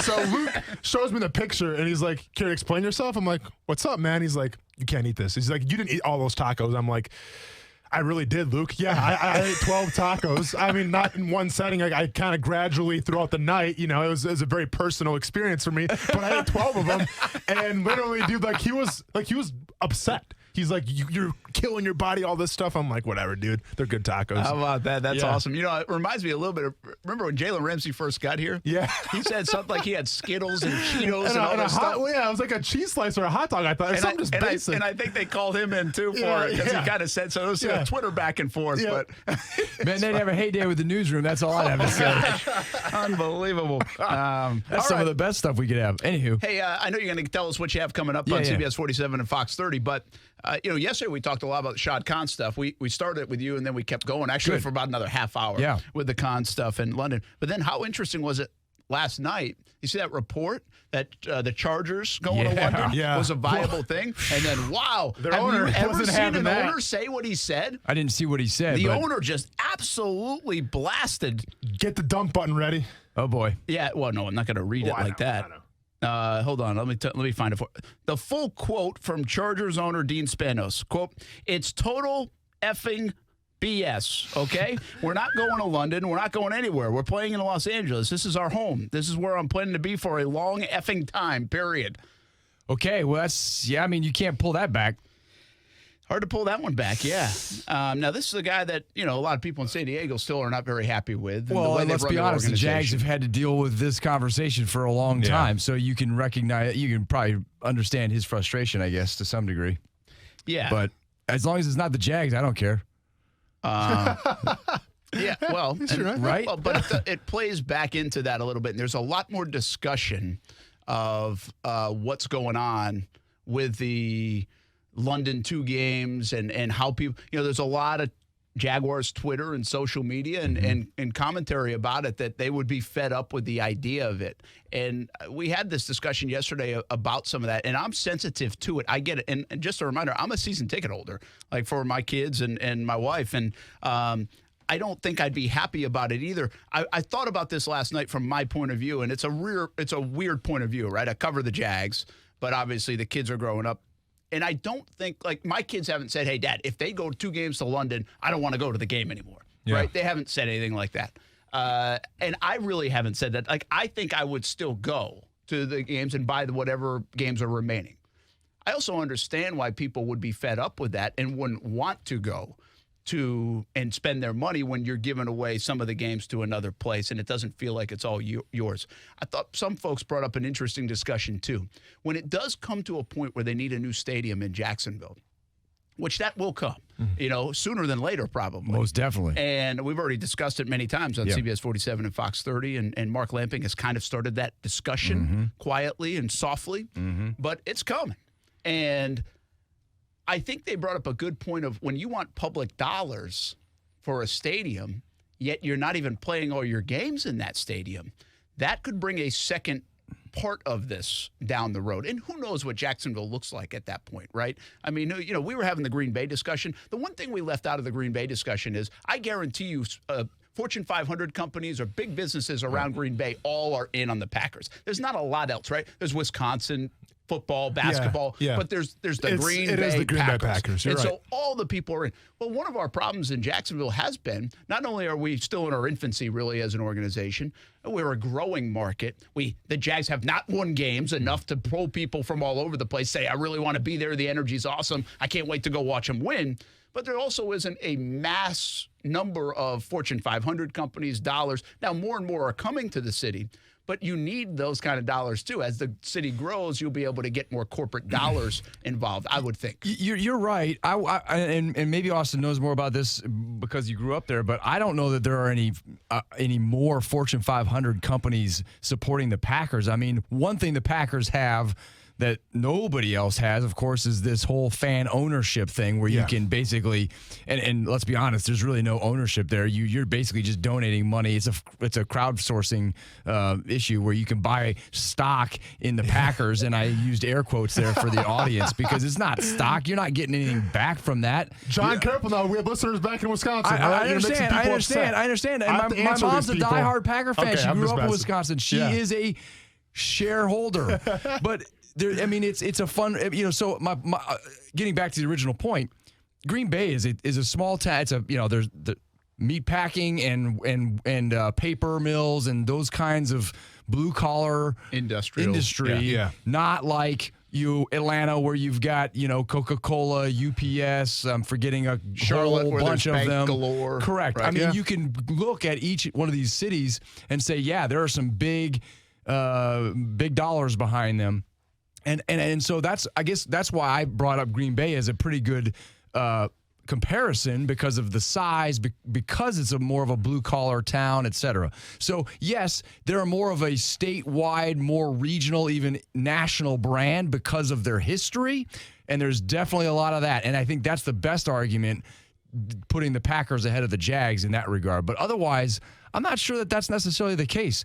You know, there are more corporate entities behind a lot of other teams than you put the Packers, for sure. Yeah, I guess that's fair. At least I just from feel what like, I can gather. I feel like the Packers are like the Ohio State Buckeyes. You know what I mean? Like in Ohio, the Ohio State Buckeyes are the team in Ohio. Correct. Right? Yeah. And more so than the Browns or the Bengals or the Reds or the Indians. They are. Yeah. They're like the brand. Oh, the Packers are the brand in parts of Minnesota, even where they have the Vikings. They're the brand in parts of Iowa, where Iowa's split between Minnesota, Chicago, and Kansas City, even some Denver fans. I mean, so yeah, and that's they my are point. A brand from no doubt. So if and you that have a goes, dollar to spend, you want to spend it with the Packers is kind of my point. Absolutely. Of course. That's where it makes it a little bit more apples and oranges to me. But I think that goes back to the culture, the historical, absolutely, the winning. It's freaking Lombardi, man. Exactly. Bart Starr. The Cowboys. That'd be another example, except the Cowboys are a different story altogether. But it's that history, that longevity that they have that we can never compete with. And to kind of prove your point a little bit, like, yeah, there's not a lot of Fortune 500 companies maybe in the city of Green Bay, but at the same time, like in terms of sponsorships, like, if you go back to Wisconsin, you turn on the TV, you're going to see a Green Bay Packer player endorse something on TV during a show, regardless of what it is. You know, I mean, it doesn't matter what time it is. It could be an offensive lineman. Whether you're in Milwaukee or somewhere else. Yeah, exactly. Like they're just treated like, you know, like gods, royalty. basically. Yeah, royalty, exactly. And it doesn't matter if you're Aaron Rodgers or on the bottom of the roster. Like, if you're a Green Bay Packer, you're treated like a god. So I think from the funding, that kind of goes into some of that. But at the same time, it also helps when you only have one team, one professional team in the state, as opposed to having three, like the Dolphins and the Tampa Bay Buccaneers as well. And you're winning. And you're winning. And that's the and you're winning winning. is a huge part of it. And people brought that up. I forget the Jags record since Shad Khan's bought the team. But obviously 2017 was the lone year where it was unbelievable. Yeah. And to be honest with you, I think Shad Khan has done a lot of things to try to get this to be a successful football team. I think he's tried. It's not like he's sat back. Like, there are people that like are fans of, like, the Chargers are one that they've kind of at times have they sat back a little bit, or in baseball like the Pittsburgh Pirates or something like that, where you're not even trying to spend. The Rays, I mean, they've overachieved considering on what they're trying to do in terms of spending dollars and winning. I mean, I don't think that's not been the case here in Jacksonville. I mean, he's tried to, if the coach doesn't work, get a new coach, spend money with free agency, spend money around the stadium, spend money around the city. So I don't know if it's like, well, yeah, he just bought the team and he's just been run the team. They haven't had success. I don't fully put that on Shad Khan, I guess, is my point. The other thing that really rubbed people the wrong way, though, is him saying that there's a limited audience, essentially, here in Jacksonville for football based on it. And people didn't take to that very well the last couple of days. That's right. And from a business standpoint as well, we can't underestimate the importance of a global quarterback. Because to be fair, yes, the Green Bay Packers, they have won a lot of games. But Brett Favre only went to 2 Super Bowls in his entire career, only won one of them. Aaron Rodgers right now, Mr. Discount Double Check, Mr. State Farm, he's only been to 1 Super Bowl and won it. So from that perspective, you have to keep in mind, we're talking about Minshew and Foles now, where what guy could maybe possibly push you over that ledge and be kind of like that household name, that global brand marketing. Obviously, I think it's Gardner Minshew, and of course, it's important to win the games as well. But you got to keep in mind, having that quarterback, the face of the franchise, is an important piece in developing a great franchise. And that's really where I think the Jags have been different in the last decade, or recently compared to the decade prior. Once like Jimmy Smith and Fred Taylor left, really had Maurice Jones-Drew as the only guy that people knew. Like, they didn't know anybody, quite frankly. And if they did, it was because they were a butt of a joke. Blaine Gabbert or someone like that, or now even Bortles as he got going. But they had Ramsey was a big one. Yeah. Now they don't have. But the Gardner Minshew stuff even of this year. Nick Foles is a Super Bowl MVP. He's a guy that people know. Calais Campbell and the young players that they do have, like a Miles Jack, I think even have some bit of a footprint across football. And Leonard Fournette's a big star, I think, across the country. I think people know who he is from the college days, the name. So they do have that to brand themselves a little bit more. Now, Ramsey was a big one. When we were having those conversations about Ramsey, they lost that. in Ramsey in a big-time way. Bottom line is they've got to win football games. And I know people get hurt, and I get it because you've put so much and invested so much of your money and your time and of trying to build this up, and you want it so bad. But sometimes the cold, hard facts in terms of the numbers of how many fans there are in Jacksonville, how many people there are in Jacksonville, that it is still a smaller market, sometimes those can still be correct. I just don't think people want to hear it sometimes from the owner of the football team, given the state of where this is right now. Well, there's a lot of things there. First of all, you're right. I mean, and it's more than just money and time, right? This is our home. Absolutely. You're talking about my home, and nobody talks bad about my home. I might make fun of my home, but you're not going to make fun of my home, even if you're the owner of the football team. But he's the owner of the football team. This isn't his home. Right? It's not his home. You see the yacht, and that's not Jacksonville. I mean, I love the yacht, don't get me wrong, but I mean, but you can't be blind. And if you're listening, Sean, I'd love to come see the thing. That's what I'm saying, but don't ruin this for all of us now, John. But in all seriousnly, do a show from there. Looks sweet. That's what I'm saying, Brett. I like your style. I like that. I'll come by in person for that one. No, in all seriousness, though, I mean, this is personal. It's more than just an investment. This is personal. And the other thing too, though, is a couple things. You're right. He's done a lot, but winning cures all. It really does. Absolutely. But he has done a lot, and he stands to do a lot for the community. But the community's also put a lot in as well. We're talking about this $450 million Lot J investment. Well, $250 million of that's coming from the city. Mm-hmm. So you look at it, here's a guy who stands to make a lot of money, and he's putting less than half. Now, again, that's a lot, and nobody's going to develop downtown without Shad Khan. So, again, it's important to note all of those things. But you can understand where people are coming from. You can, John, but the only thing is here is, again, power is power. And he's in a position of power. He owns the football team. He can do whatever the hell he wants to do with the football team. Absolutely he can. You're right. right. So the fact that all you got to do is really ask yourself, what if it wasn't here? What would it feel like in Jacksonville? All those things. Those are real questions, whether you want to admit it or not. And I'm not saying he's threatening that. Yeah. But I'm just saying you have to still acknowledge the guy has power here.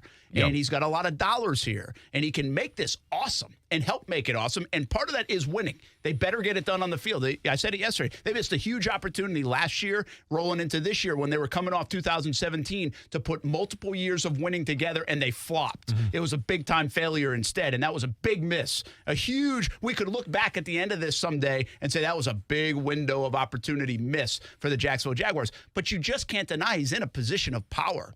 And sometimes you have to cater to that power. And listen, if you're the owner of an NFL team, winning comes in two ways. Obviously, winning football games, Shad Khan hasn't done a lot of that since he's been here, okay? Let's be honest here. But also winning in the business sense is how much money, how much profits are you garnering from, the fan base and things of that nature. And if you're not winning in that nature, if you're not making a lot of money, if you're actually losing money, then it's time to find different ways to make the more money. If that's going to London or whatever it is, so be it. But I'm just saying, he's a billionaire for a reason, and he understands, yes, you have to be loyal to the city that, kind of appointed you, but at the same time, it's about making the money as well. That is no doubt the truth, but remember, it's not money, though. It's not losing money. It's not making him as much money as he would want. Yeah. And again, that's his prerogative because he invested the money, and as you said, you don't get to be a billionaire without having numbers and having goals. So, but to be very clear, he's making money. He's just not making as much as perhaps he feels he needs to for whatever the reason may be. I hope you didn't have to write scripts. What do you got coming up tonight on Real CBS quickly, 47 if you Fox saw 30? the news last night, the car that plowed through the house. I've been in this business for 22 years. I've seen a lot of cars into houses. I have not seen a car launch through a grass berm, a fence, and then go into a house and all the way through the house. This is an incredible story, and the fact that there were two people in that house and nobody was hurt. It is crazy, and there's going to be more to this story because I really want to know how fast this Camaro was going, whether the driver was under the influence. There's a lot to unpack on this story. It's remarkable. We're working on following up on that story tonight on Action News Jax at 5. Looking forward to that and seeing the pictures of that one and the entire story tonight. CBS 47 and Fox 30. John Bachman, Tanika Hughes, Mike Borish, and we'll join them as well on CBS 47 and Fox 30. Thanks, man. Have a good night. We'll be back. We'll talk more Jags and college football, too, next. ESPN 690 Sports Center Update. I'm Jake Mitchell. It appears that there will be no controversy when it comes to quarterbacks here in Jacksonville, even though Coach Marrone said this on Sunday. I'm going to step away a little bit and take a break because I don't have to make a decision or have time. That's what I'm going to talk to the quarterbacks about, and then I'll tell them probably right before we come back on Sunday, we'll be able to discuss. The team has already named Nick Foles as the starter moving forward. And hard to believe, but college basketball is back tonight. Number 6 Florida Gators will take on UNF in Gainesville at 7 p.m. on the SEC Network. Stay connected with ESPN 690 while you're at work by listening on ESPN690.com. Best kept secret in tires is TireOutlet.com. Tire Outlet offers wholesale prices with premium service, and TireOutlet.com always has a safety-first focus. With locations throughout the First Coast, there's no need to go anywhere else for tires and service. Trust, tradition, and quality. A winning combination to feel good about your home. Sometimes it's just that time to replace your roof. Or maybe you need to fix your roof after a recent storm. Hey, everybody, it's Brent Martin of Action Sports Jacks. And there are so many roofing companies in the area. But which one can you trust? Let me tell you about my friends at Jack C. Wilson Roofing Company. Trust a family-owned business with owners that grew up right here in Jacksonville. Talk to the owners directly. Get free estimates. And you can trust Jack C. Wilson Roofing to walk you through each step of the process. Tradition? Jack C. Wilson is a name you know. The longest-standing roofing company in Northeast Florida. They have been repairing and replacing asphalt shingle roofs since 1946. How about quality? A roof you will tell your neighbors about. Quality from start to finish, shingle by shingle. You can request a free estimate at jackcwilsonroofing.com. It's the first name in Jacksonville roofing. And make sure you let them know Brent Martineau sent you. Our partners at BSN Sports, the largest provider of team sports equipment and apparel in the country, would like to thank all of the coaches out there who truly are the heart of the game. While BSN Sports is the best at equipping athletes with a one-stop shop for everything needed to run an athletic program, coaches are the best at equipping lives. And that's the real final score. Learn more about how BSN Sports can save you time off the field so you can impact more lives on it by calling your local BSN Sports sales professional or by visiting bsnsports.com today. Pop quiz. If you sell a home for $500,000, how much would a traditional real estate agent charge in commission? If you guessed $25,000 to $30,000, you're right. But if you think that's the only way, you're wrong. This is why thousands of homeowners are making the switch to Rex. With Rex, you get a dedicated agent and a full-service experience at a fraction of the cost. Rex uses game-changing technology to cut out the middleman and save homeowners tens of thousands of dollars in fees. See if you qualify by calling 833-REX-HOME. Remember, this is your home. Why give an insane amount of equity away to an agent? Rex offers the lowest fee in the industry without skimping on service. You'll work with an experienced real estate team with you every step of the way. Get the most out of your home. See if you qualify by calling 833-REX-HOME. 833-REX-HOME. Florida, CQ 1057788. Minimum fee may apply. Not licensed in all 50 states. Visit rexhomes.com to see if Rex is available in your area. Rex fully supports the principles of the Fair Housing Act and Equal Opportunity Act. We love our pets. Our furry little friends mean so much to us that we want nothing but the best. At Forever Vets Animal Hospital, we feel the same way too. Forever Vets Animal Hospital understands that you have busy schedules. That's why we're open 7 days a week and have extended hours during the work week. In case you have an emergency, remember, stay calm and call Forever Vets Animal Hospital with 6 convenient locations throughout Jacksonville and St. Augustine. Forever Vets Animal Hospital is here for you and your pet. First-time customers receive a free pet exam from one of our highly trained veterinarians. We also offer wellness plans that fit everyone's budget. Forever Vets Animal Hospital makes life easy for you and your pet. Go to forevervets.com to schedule an appointment. Forever Vets Animal Hospital, keeping your pets healthy and happy forever. Thanksgiving. It's all about being thankful for the good things in life, huh? Yeah. Hey, boys, I got an idea. How about we start a new tradition by naming the things we're thankful for? Okay, I'll start. I'm thankful that the house we just robbed had a ton of expensive jewelry and fine silverware. Yeah. Oh, and I'm thankful that they had a big blue alarm instead of Safe Touch. Now, why'd you have to mention then? Well, I'm thankful we didn't have to deal with the Safe Touch two-way communicator or their 45-second or less response time. Boss, I'm just thankful that we've decided to stay away from Safe Touch houses, especially now that they have video monitoring. Would you stop? You are ruining my thankfulness. I mean, the best technology and the lowest price. It's just not fair. Hey, boss, pass the cranberry sauce, will you? At Safe Touch, we don't claim to be the largest alarm company, just the best. Hi, I'm Lester Jackson, owner of Safe Touch Security Systems. No one beats our technology or our price. Call Safe Touch today at 888-723-8682 or go to safetouch.com. State license number EF233. I like a really good 50% off sale, don't you? Well, get this. Arlington Toyota has slashed prices up to 50% less on remaining 2019 Toyotas. 50% less on a car? You gotta be going to Arlington. There's still time, but only a few days remain to get to Arlington Toyota and score up to 50% less on remaining 2019 Toyotas. That's up to 50% less on remaining pre-owned 2019s. Looking at a 2019 Toyota Highlander, it's not $35,000. Now it's $24,688. That's $24,688 for a pre-owned 2019 Toyota Highlander at Arlington. Thinking about a 2019 Toyota RAV4? It's not $29,865. Nope. Now it's $21,888. Just $21,888 for a pre-owned 2019 Toyota RAV4 at Arlington Toyota. Plus, you get Arlington's $5,000 Advantage Club and even a national lifetime warranty with unlimited time and miles for new purchases. Shop Arlington Toyota today, 10939 Atlantic Boulevard, or anytime at arlingtontoyota.com. Visit arlingtontoyota.com/super savings for offer details. Locally owned and operated businesses give our community character by offering unique options for shopping and dining. They are a big part of what makes living in the 904 so great. Shop the 904. Powered by Cox Media Group.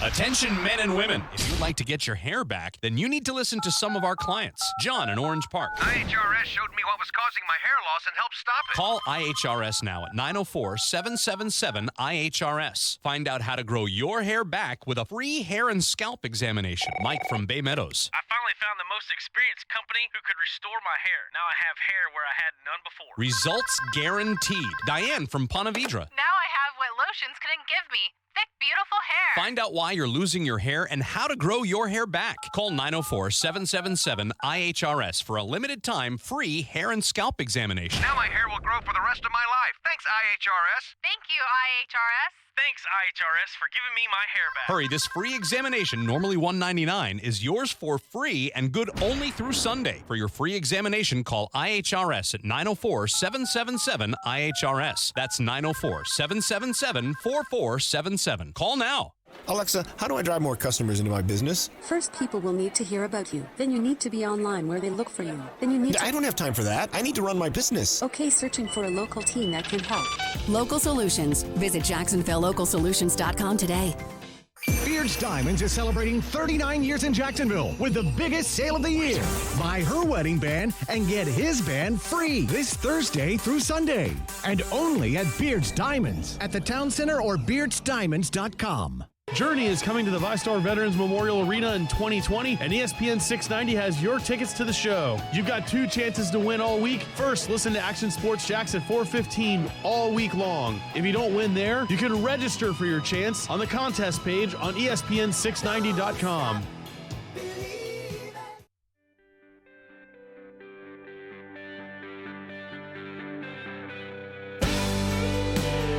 Hi, this is Annika Sorenstam, and I'm a World Golf Hall of Famer, and you're watching Action Sports Jacks. The glass is always full because it's maybe half full of water, it's still full of air. So we got to keep that glass full. We got to keep a chip on our shoulder, and we got to find a way to get a win. I have no idea what Jameis Winston's talking about, but that's why you're 2-6. I don't think you'll see that quote next to Vince Lombardi somewhere in the quote book. In the annals of history. The glass is always full because it's maybe half full of water, it's still full of air. So we got to keep that glass full. We got to keep a chip on our shoulder, and we got to find a way to get a win. I mean, if you want to get technical, there's atoms in there too, I think, if I'm not mistaken. I think that's how atoms work. They make up the glass. So, yeah, good call, Jameis. No idea what y'all are talking about. But, Jameis didn't play. Jameis hasn't played unbelievably bad. Like, even in that game, I don't think he played poorly in Seattle. They gave up 40 points. The offense had a good day. And he's had moments, and then he has like these 2 or 3 turnover days, or it really comes in like a span of, not many plays, it feels like. But I just feel like they're going to turn the page on the Jameis Winston experiment. That probably will happen sooner than later. We're going to give away Journey tickets in just a little bit. Coming, by the way, August 24th. Put it on your calendar. That's 2020. We are trying to get ahead of things. Map out your 2020 with us. Starts at 7 p.m. Thank you very much. At the arena. Yes. Get your tailgate party ready. Start calling off work right now. Get that all online and everything. Well, that's true. If you need to call off work, you will be first. Assuming you still have the job portal. Then. I don't know. It's a long ways away, so we'll see. But, yeah. Can you imagine, I don't know what I'll be doing on August 24th of next year. We can't even plan on Thanksgiving, if we're going to be gone or going to be here, just because that's not really our style, let alone that's true. Planning on for 2020. Not yet. Yeah, I'm seriously do have problems for Thanksgiving. I'm not sure what we're going to do. Yeah. Here's what would you do real quick, a quick poll, and then we'll get to ball and fall and all the rest. We got plenty of time on the show. But my personal life is more important. Of course. You're the boss. So we're thinking of going to the Egg Bowl, which is Mississippi and Mississippi State. Okay. So where was it at this year? Starkville. Okay, Mississippi State. All right, so we'll go there with the neighbors. Ring the bell. Yep. Okay. I got it. Neighbors are good people. Yeah. We figure they know how to party. We really don't, but we'll jump in. So then I saw Alabama and Auburn. The Iron Bowl is Saturday. So now I'm thinking if we go to the Egg Bowl, drive over not too far to Auburn this year and go to the Iron Bowl if I could find a way to get tickets. Yeah. You can. Use your media credentials. You're good. That's not how it works, man. Brett, you work for ESPN. You're good to go. That's true. Yeah, sure. That will work. But anyway, so that's option one. Option I love that two option. Might be I've kind of driven already to Mississippi this year. The Egg Bowl is not that big this year because both of them stink. Correct. And I love my neighbors, but I can go across the street to see the neighbors. Correct. So option two might be I want to go to the Blue Ridge Mountains at some point.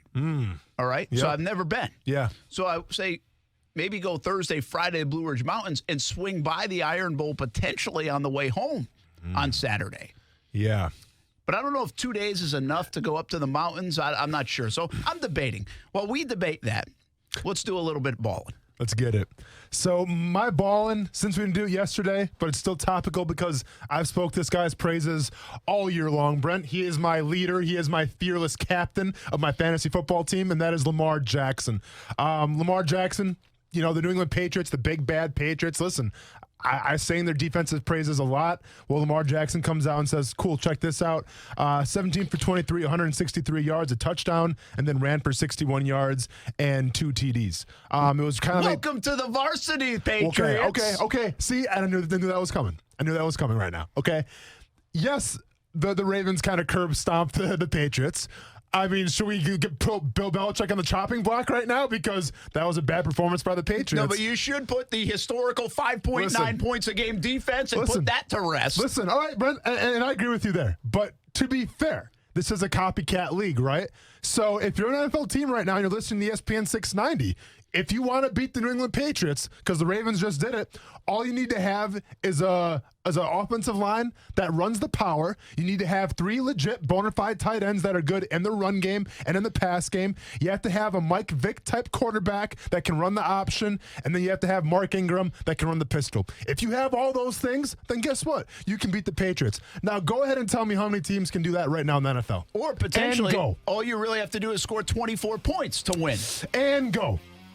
How many teams can run the pistol right now in the NFL? And go. You think it's the only team that can beat Bill Belichick and the Patriots defense? I'm just saying, that was the most man. overhyped freaking defense I've ever seen. See, and this is the thing, too. This could happen at a better time for the Patriots. Now, yes, I'm on the Patriots bandwagon a little bit because I have them going to the Super Bowl, losing to the Saints. But I think this is good for the Patriots because now, yes, they got beat in the trenches. It was a physical game. They got outmanned. But Belichick always finds a way to correct it, And guess what? Not too many teams in the NFL go undefeated, so I'm not too worried about it. Overrated. How are the Cowboys looking? They won last night, 37-18. Yeah, they we'll did, get into by the that way. in a bit. I can't We're wait. going to take a break. You can win Journey tickets. Caller number 3, 362-9901, 904-362-9901, or star 690, and you can have your plan set for next August 24th by winning Journey tickets right now on ESPN 690. More of that conversation and Ballin' and Fallin' next here on the show. I think Carson Wentz is going to come back and have a resurgent year. Are you not concerned at all with the lack of depth at quarterback position? They had to rely a lot on Nick Foles. Carson Wentz gets hurt every year. Not every year. Go Lick and Wingo, weekdays from 6 to 10 a.m. on ESPN 690. When you owe IRS or state sales tax and can't pay, call J. David Tax Law for effective tax help. J. David Tax Law can stop IRS or state collection actions and protect you from financial ruin. Call J. David Tax Law for a no-cost consultation at 904-507-4777. That's 904-507-4777 or at jdavidtaxlaw.com. Peace of mind is only a click or a phone call away. Broadcasting live from the ESPN 690 Anajar and Levine studios. Anajar and Levine Accident Attorneys. Call 904-600-4000. That's 904-600-4000. ESPN 690. Jacksonville's home for ESPN Radio. WOKV Jacksonville. Listen live everywhere you go on ESPN690.com. ESPN 690, a Cox Media Group station.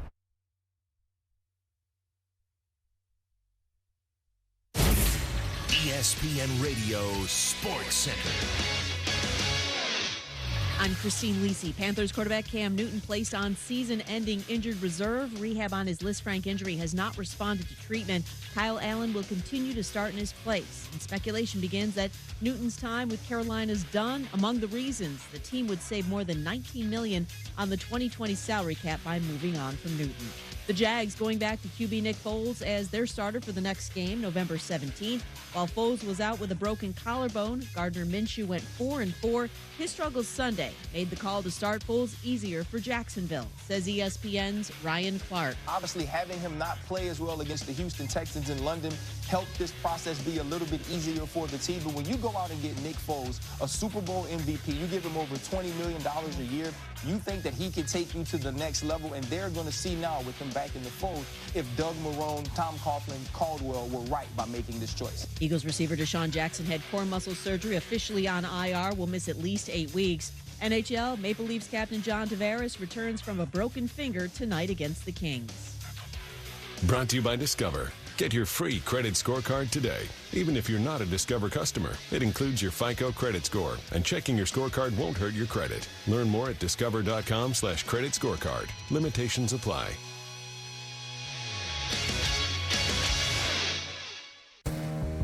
Brent Martineau. You see him every day on CBS 47, Fox 30, Action Sports Jax. Austin Lane. He's a former Jag star and current MMA fighter. Broadcasting live from the Anajar and Levine studio.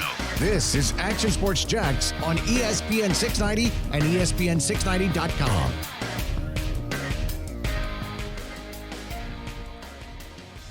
Who was that? Ryan Clark in the update? Yeah. I think it was Ryan Clark in the update talking about the Minshew and Foles situation. And he said Coughlin and Caldwell made that choice. We'll see if it works or something to that effect. Sure. I don't think they made the choice. I don't think so either. Am I naive here? Am I dumb? Well, don't answer that. But I mean, I genuinely think this was Doug Marrone's call. But it's funny how, like, the outside perception is Coughlin is making every call in that building. I don't think that's correct. Yeah. I really don't. And again, maybe I'm naive. I mean, the way Doug Marrone has coached this football team. No, this is his team. This is. I don't know. I would imagine there's more friction on some of the moves that he's made and some of the decisions that he's made than there is agreement. Yeah. Yet he's still done it his way. That's what I would guess. So I just find it humorous that I think outside, and again, maybe they're right. Maybe I'm wrong. I don't think I am. I think Doug Marrone has made that decision. Again, it's not like he said, hey, guys, I'm locking my door and I'm making this decision. I'm not even going to tell you. I'll tell you when you hear it on the media. Mm-hmm. I'm not saying that. Did they have some input? Did they look at some numbers? Did he confirm everything that he thought? Hey, what do you guys think? Yeah, that happens. Mm-hmm. But I think he made the decision here. Yeah. It's just interesting how people view it sometimes. Yeah, and I think if you're on that national media, Brent, sometimes it's hard to keep your ear to the ground to every single team, right? Like, you just kind of have to speak in generalities and principles, and you kind of throw something at the wall. Hopefully it sticks. But we're close to it. we know what's happening, and we understand that Doug Marrone's fingerprint is all over this team, whether it's from the training camp, kind of easing up off the reins a little bit, or other things of that nature. It's the fact that Doug Marrone is calling the shots. Now, yes, I think, Coach John DeFilippo, he had some input, obviously, because I think he's the closest guy to that quarterback room. But at the end of the day, I agree with you. I think it was Doug Marrone's decision to start Nick Foles. Congratulations to, I think, Stephen Muncie, is our winner of the Journey tickets. We're going to give away tickets the rest of the week, right, Coos? Yeah, okay. So we'll do that the rest of the week. So make sure you tune in at various times. Or just all the freaking time, people. Action Sports Shacks on ESPN 690. Of course, you can listen to us on the radio, on the stream, ESPN690.com, on the apps, and also you can watch the video on all the social media platforms, YouTube, Facebook, Twitter, Twitch, and the rest. We appreciate you checking out the show. You know we are approaching? What's that? A big number. 100? Nope. I don't know. How many shows have we done? I'm sorry. It's not the shows. I was way off. Not the shows. 1 million. 1 million. We're approaching 1 million views. No kidding. On the social media platforms. I like that. I have no idea if that's good or not so good, but I'm going to run with it. I'll tell you what. It's a cool number to say a couple times. It's a cool number to say. Yeah. So we appreciate everybody checking it out. That's probably going to happen sometime this month. I got to do the exact numbers. Well, and number crunching. If you want to push the numbers a little bit more, I can do something crazy, and we will go from there. That's all I'm going to say. All right. I'm just saying, if we had the Popeye's chicken sandwich, do a little review. We could maybe do that. Maybe set it up where we got the Wendy's chicken sandwich, the Chick-fil-A chicken sandwich, and the Popeyes. Do a little blind taste testing during the show. Oh, that'd be good. Not really talking about sports, but that's okay because that's what's in right now. That'd be good. Okay. Because, first of all, I'm hungry. Sounds like a Friday idea. None of them have sugar, right? No comment. I don't know what to tell you there. Okay. We left off with the Patriots being overrated. You did, yes. Yeah, I did. Listen, the Patriots do have like a blip. Yeah. Every season. They are in the midst of a difficult stretch. They got they had the Ravens, they have the Texans coming up in a few weeks. I think they play the Chiefs, and there's one. Who are they playing next week? Or this weekend? They're playing somebody that's pretty tough too. The Eagles. They're at the Eagles. Correct. So I told you, I think I said this to you. I don't know who I said this to, but they were going to lose 2 games in this stretch. I think you did, yeah. And well, they've lost 1. Good and call. they will lose another one. Yeah. They're just my whole point with the Patriots is, number one, I know it's not their fault, but they are playing nobody. Yeah. And they have played nobody. And it benefits them so much because, yes, they are a good football team. Yeah. But if you could take all the good football teams and they could play that schedule right now, I think they'd be 8-1. If you could take the Seattle Seahawks and the Kansas City Chiefs and the Baltimore, who's now lost 1 game, they 2 games, they would have 1 loss, I think. I just think those. So my point is that they're not head and shoulders above everybody else. They're probably on par with everybody else. And I still don't think, in my opinion, like they're the best team in the NFL. I just don't. I mean, I get the pedigree. I get the history. I get it's Brady and Belichick. And I know their defense is better than it's been. They like their defense.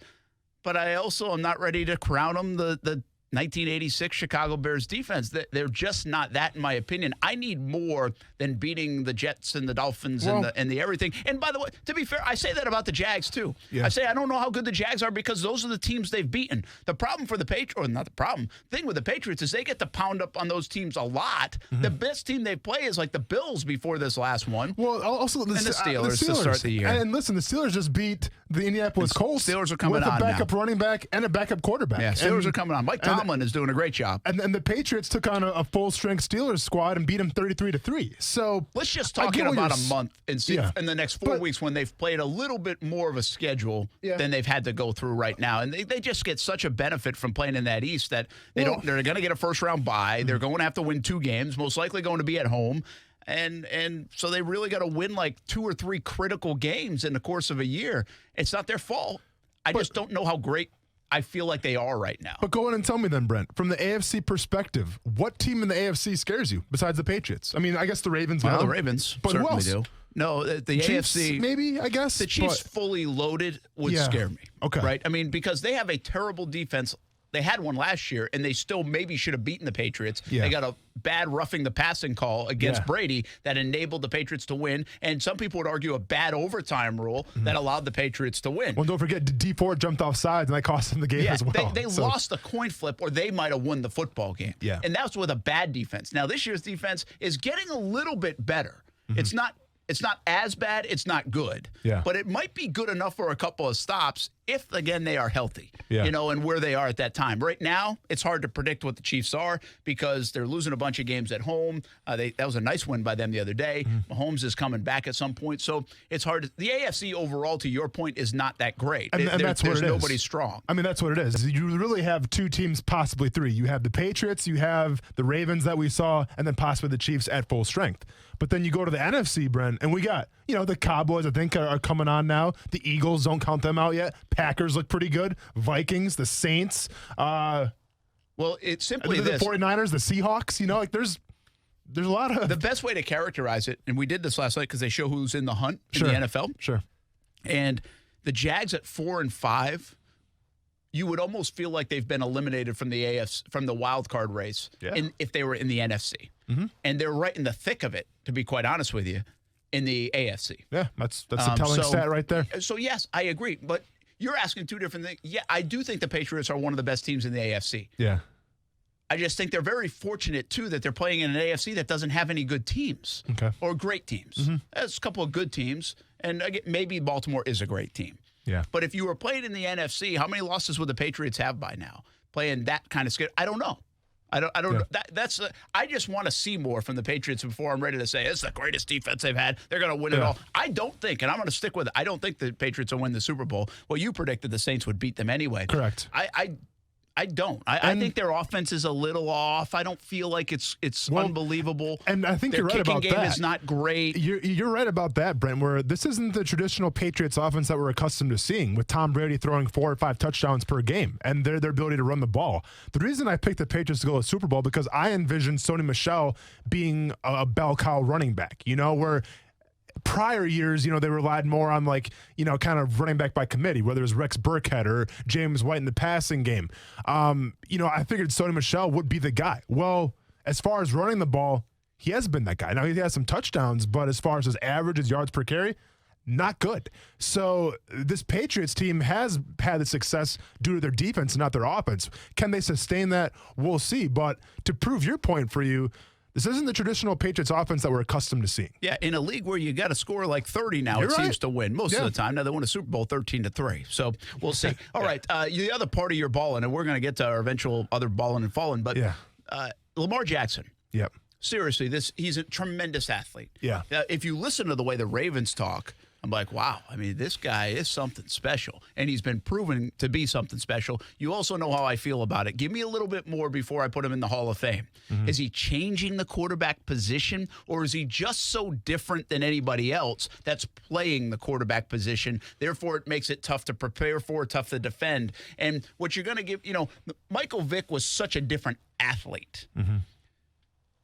I'd have to look up the numbers now that I bring this up, but Michael Vick's not running for 1,000 yards in a season, was he?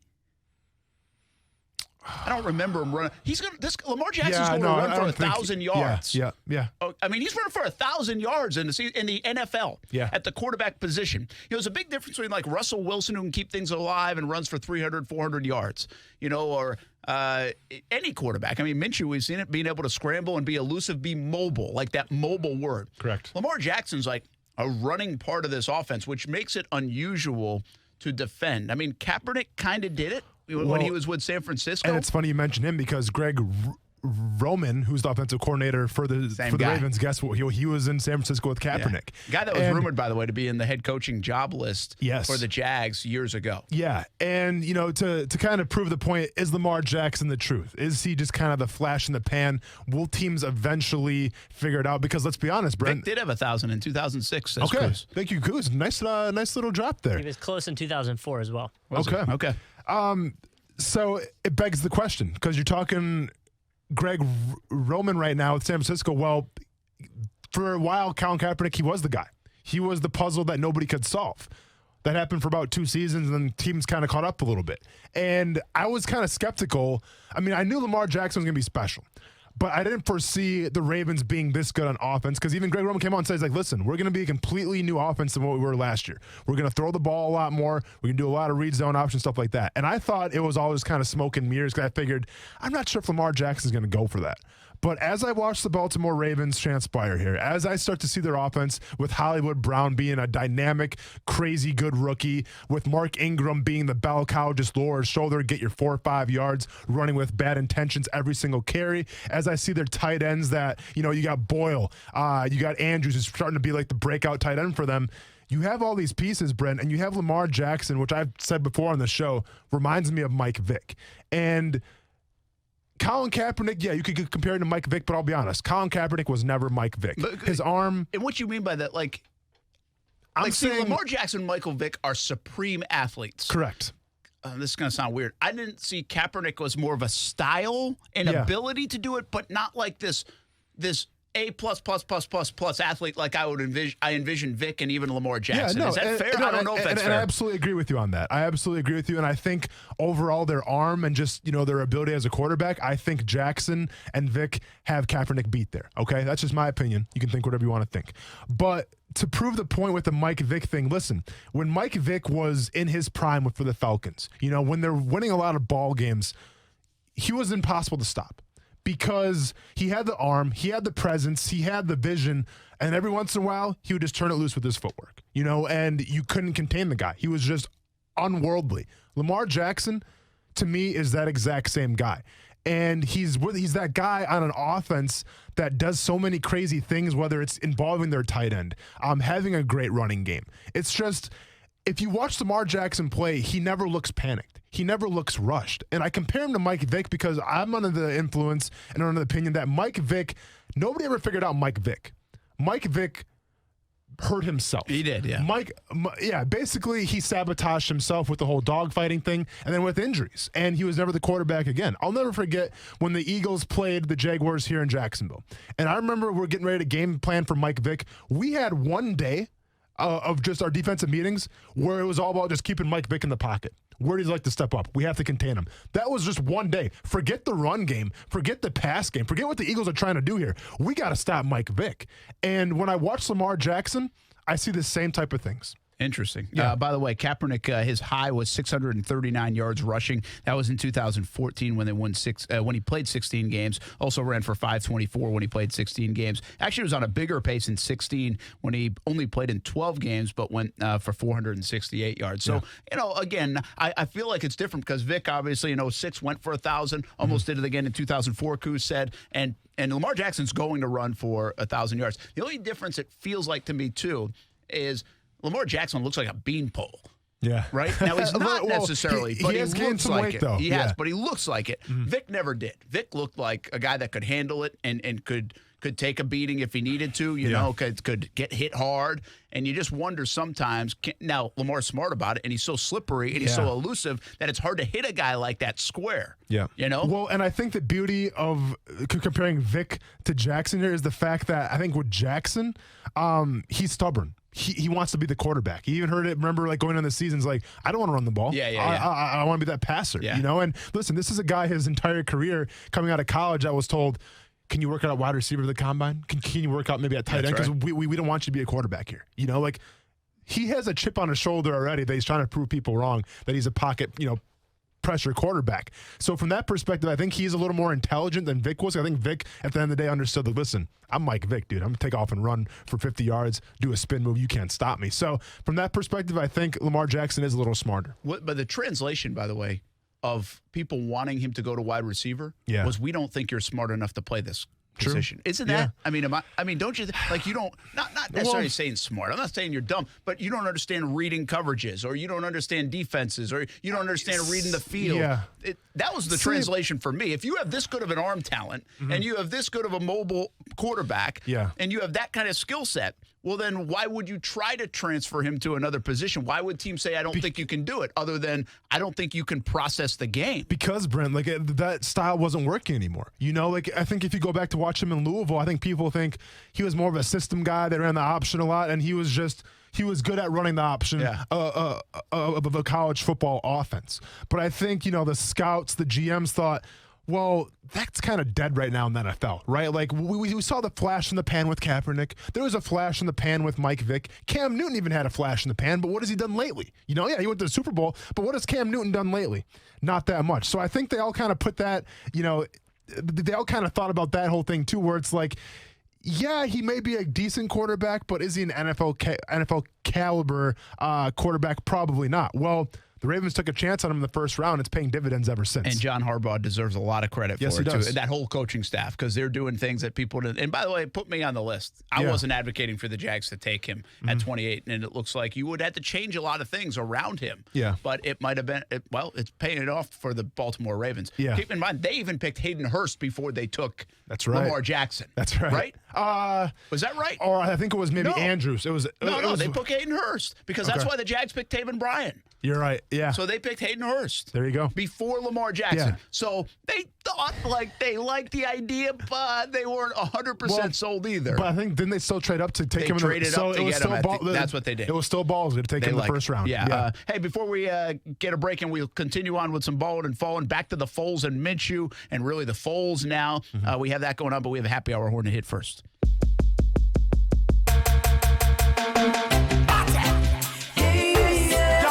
Nobody come between us. Can't make nobody come between us. Oh, cherry baby. Let's together party now begin. See the beautiful ladies marching in. There's enough for everyone to win. We're gonna make this party the best thing happening. This is my favorite place. Nothing will replace. Nothing. Anything goes, gangsters rolling, half face smiling, heads over, think of the rhythm, what you're drinking. Anything goes. Hey. Grab a drink, get a shot, and sip your Star Tenders.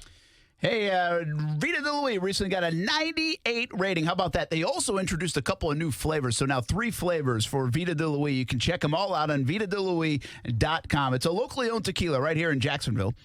And made in Tequila, Mexico, shipped directly to Jack's Beach. Make your own recipes with Vita de Luis tequila, one of the smoothest tequilas you will ever taste. Just ask Coos. VitaDeLuis.com. When we come back, more ballin', including Kevin Harlan with the call of the year. And you mentioned a name that's part of my fallen. That's on the way. And we'll talk more Foles as well. Here on a Tuesday edition of Action Sports Jacks on ESPN 690. Thanks for hanging out. Action Sports Jacks with Brent Martineau on ESPN 690 is brought to you by Best Bet Jacksonville and Orange Park. Now, the First Alert forecast on ESPN 690. Scattered to heavy showers for some areas into this evening. Otherwise, mostly cloudy tonight as temperatures drop into the 60s. From the First Alert Weather Center, I'm Action News Jack's Chief Meteorologist Mike Burrish. The Weather Center is brought to you by Beard's Diamonds. This Thursday through Sunday, buy her wedding band, get his band free. Only at Beard's Diamonds. Over half of all men suffer from ED or PE. If you're one of them, either can be embarrassing, but they're both very treatable. Fortunately, Prime Men's Medical Center has the solution. Meet Dr. Rabinski, a specialist in men's health. If you're not the man you used to be in the bedroom because of ED or PE, Prime Men's Medical Center offers custom blended medications designed just for you. There's no pain or surgery. If you have diabetes, high blood pressure, or prostate issues, not a problem. If Viagra, Cialis, or Levitra have let you down, now men are lasting 30, 60, 90 minutes or longer. And best of all, it's affordable. For a private consultation with our highly skilled physicians, call Prime Men's Medical Center, 904-206-8105. You'll see results on your first visit, guaranteed, or there's no charge for your consultation. Call Prime Men's Medical Center now at 904-206-8105. 904-206-8105. That's 904-206-8105. At the 1955 Rose Bowl, Goodyear began providing stunning aerial coverage of college football, forever changing the way the game is experienced. In recognition of its significant contribution, the Goodyear blimp is being inducted into the College Football Hall of Fame as an honorary member. It's the first non-player or coach to ever be inducted. Goodyear is celebrating this honor by reminding you to look forward and make sure you're prepared for the road ahead. Discover more at Goodyear.com. Goodyear, more driven. Trade pros. Whether you specialize in service or new construction, Ferguson knows firsthand how much work goes into a long day on the job, which is why we're committed to offering the products and solutions to get every job done right. With over 1,000 locations, an unmatched selection of specialty products, tools, and supplies, our pro pickup and same or next day delivery, you can trust that doing business with Ferguson will be the easiest part of your hard day's work. Visit Ferguson.com to find a counter location near you. I'm Dr. Eric Kim at the Heekin Clinic. I've dedicated my career to helping eliminate joint pain many patients suffer every day. At the Heekin Clinic, we use the most advanced surgical and non-surgical techniques, including robotic-aided knee replacement, which has produced outstanding results for our patients. I'm excited to be part of the Heekin Clinic team and look forward to helping the patients in Northeast Florida live a pain-free life. The Heekin Clinic, a full-service orthopedic surgical practice specializing in knees and hips. Log on and search for Heekin Clinic today. Alexa, how do I drive more customers into my business? First, people will need to hear about you. Then you need to be online where they look for you. Then you need I don't have time for that. I need to run my business. Okay, searching for a local team that can help. Local Solutions. Visit JacksonvilleLocalSolutions.com today. At Action News Jax, we're here for severe when storms threaten. Put your trust in the Action News Jax First Alert Weather Team, led by Chief Meteorologist Mike Burrish, rated the most accurate for the last 13 years. The First Alert Weather Team is the only team of certified meteorologists in the Jacksonville area. That means we have the most schooling and training to forecast and predict severe weather, and that experience will keep you safe from a storm. Action News Jax First Alert Weather on CBS 47 and Fox 30. Pop quiz. If you sell a home for $500,000, how much would a traditional real estate agent charge in commission? If you guessed $25,000 to $30,000, you're right. But if you think that's the only way, you're wrong. This is why thousands of homeowners are making the switch to Rex. With Rex, you get a dedicated agent and a full-service experience at a fraction of the cost. Rex uses game-changing technology to cut out the middleman and save homeowners tens of thousands of dollars in fees. See if you qualify by calling 833-REX-HOME. Remember, this is your home. Why give an insane amount of equity away to an agent? Rex offers the lowest fee in the industry without skimping on service. You'll work with an experienced real estate team with you every step of the way. Get the most out of your home. See if you qualify by calling 833-REX-HOME. 833-REX-HOME. Florida, CQ 1057788. Minimum fee may apply. Not licensed in all 50 states. Visit RexHomes.com to see if Rex is available in your area. Rex fully supports the principles of the Fair Housing Act and Equal Opportunity Act. Hey everybody, it's Brent Martineau from Action Sports Jax. Thank you for making ESPN 690 the fastest growing sports station in Jacksonville. Everyone is loving our in-depth coverage of the Jaguars, the NFL, and all things sports. Another thing our listeners will love, your business. Let's work together and get you on the fastest growing sports station in Northeast Florida. Call ESPN 690 today, 245-8732. That's 904-245-8732. Grow your business today on the new ESPN 690. As you know by now, I love the wings at Mr. Chubby's Wings. Hey, everyone, this is Brent Martineau. You'll love them, too, and you have to try the wings. But Mr. Chubby's has a full menu. Parents, kids, and sports teams, this is made for you. The American Dream Special. Burgers, fries, and a famous Mr. Chubby shake for just $12.99. The American Dream Special. I suggest throwing in some wings, too, especially the Maple Cajun. 2 locations, the West Side and in Fleming Island. Chub it up at the place to be, Mr. Chubby's Wings. Vida de Louis, a locally owned tequila right here in Jacksonville, wants to help our friends in the Bahamas. Hey, everyone, this is Austin Lane. And I'm Brent Martineau. Vida de Louis is one of the smoothest tequilas you'll ever taste. It's made in Tequila, Mexico, and shipped directly to Jax Beach. But Vida de Louis has friends all over the world, and that includes in the Bahamas.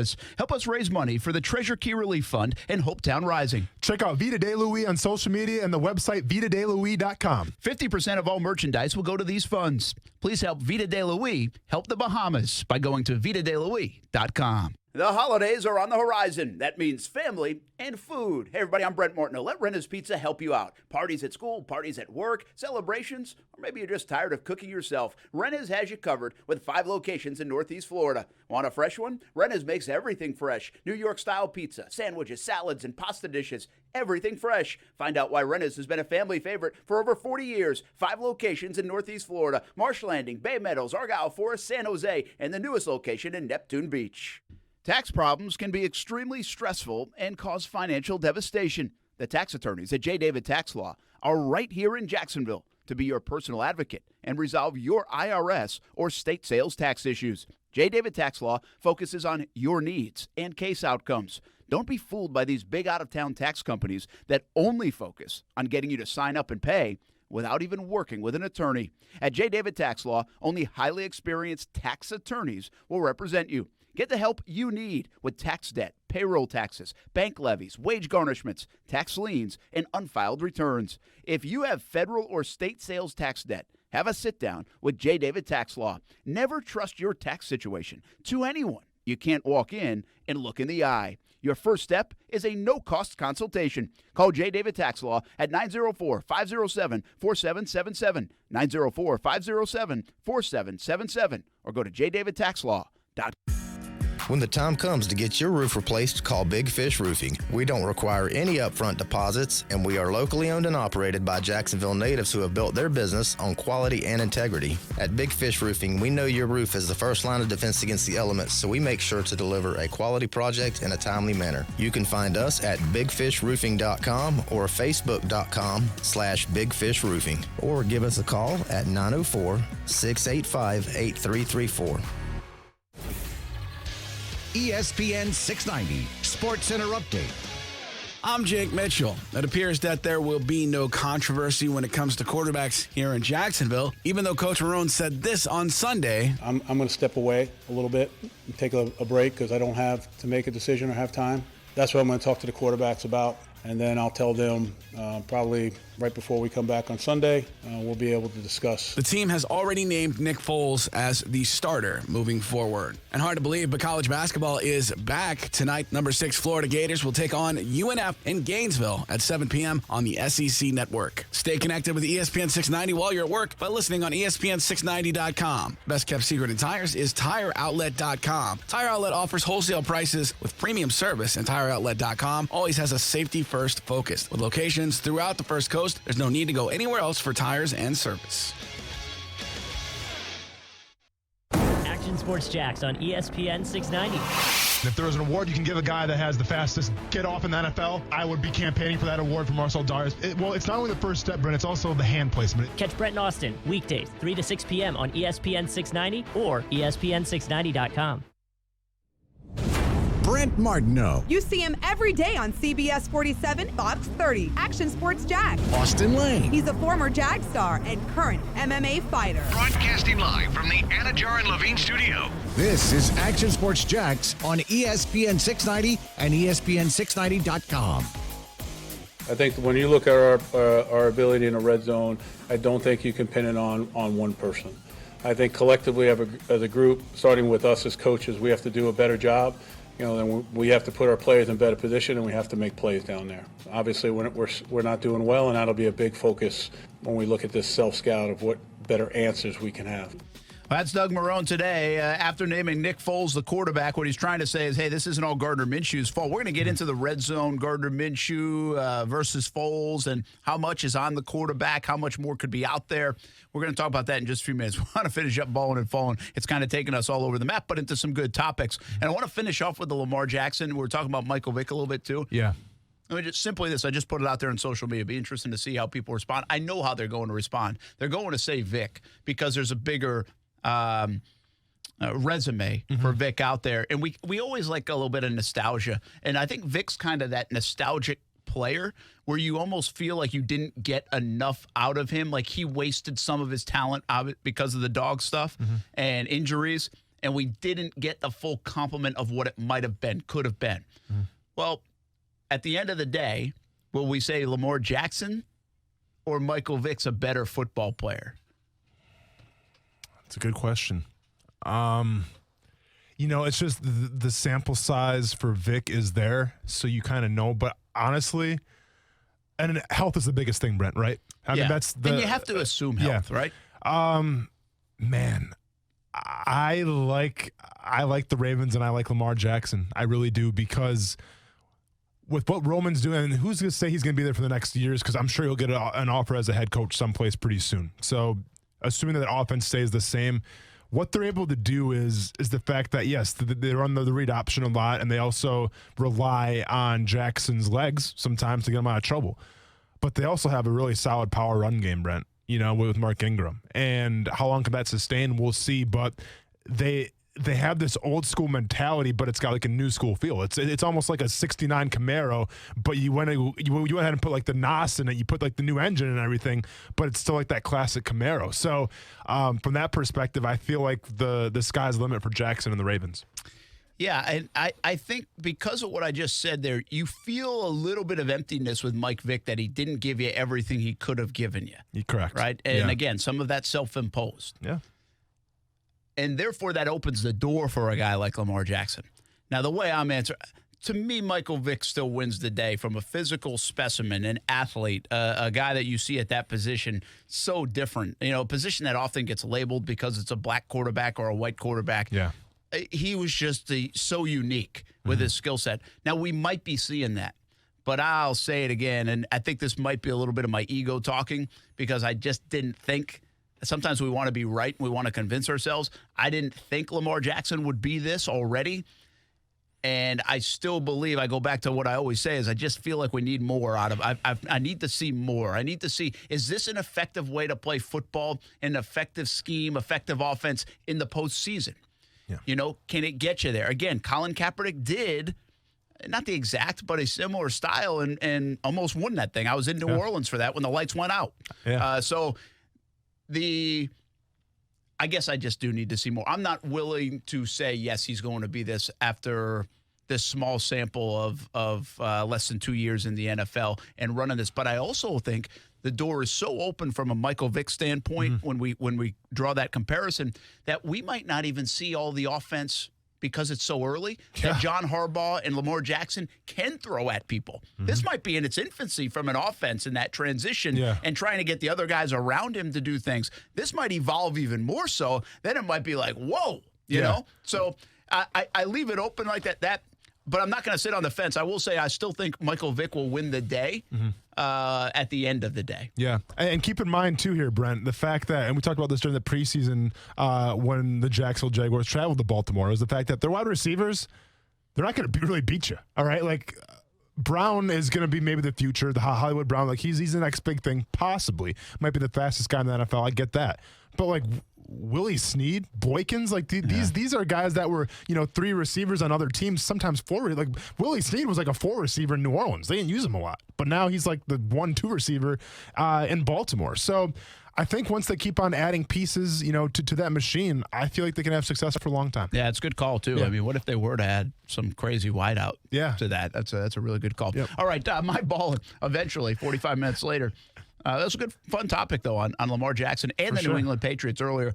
We had somebody on social media, and I don't know if they was being sarcastic at me or not, but FSU closing in on Stoops. Did you really discuss that? We did talk about that a bunch in the 3 o'clock hour and 4 o'clock hour. We had Deshaun Reed from The Athletic and also Jason Fitz from ESPN. We talked about the coaching search and, well, probably the erroneous reports coming out of Tallahassee, at least jumping the gun on the Stoops front.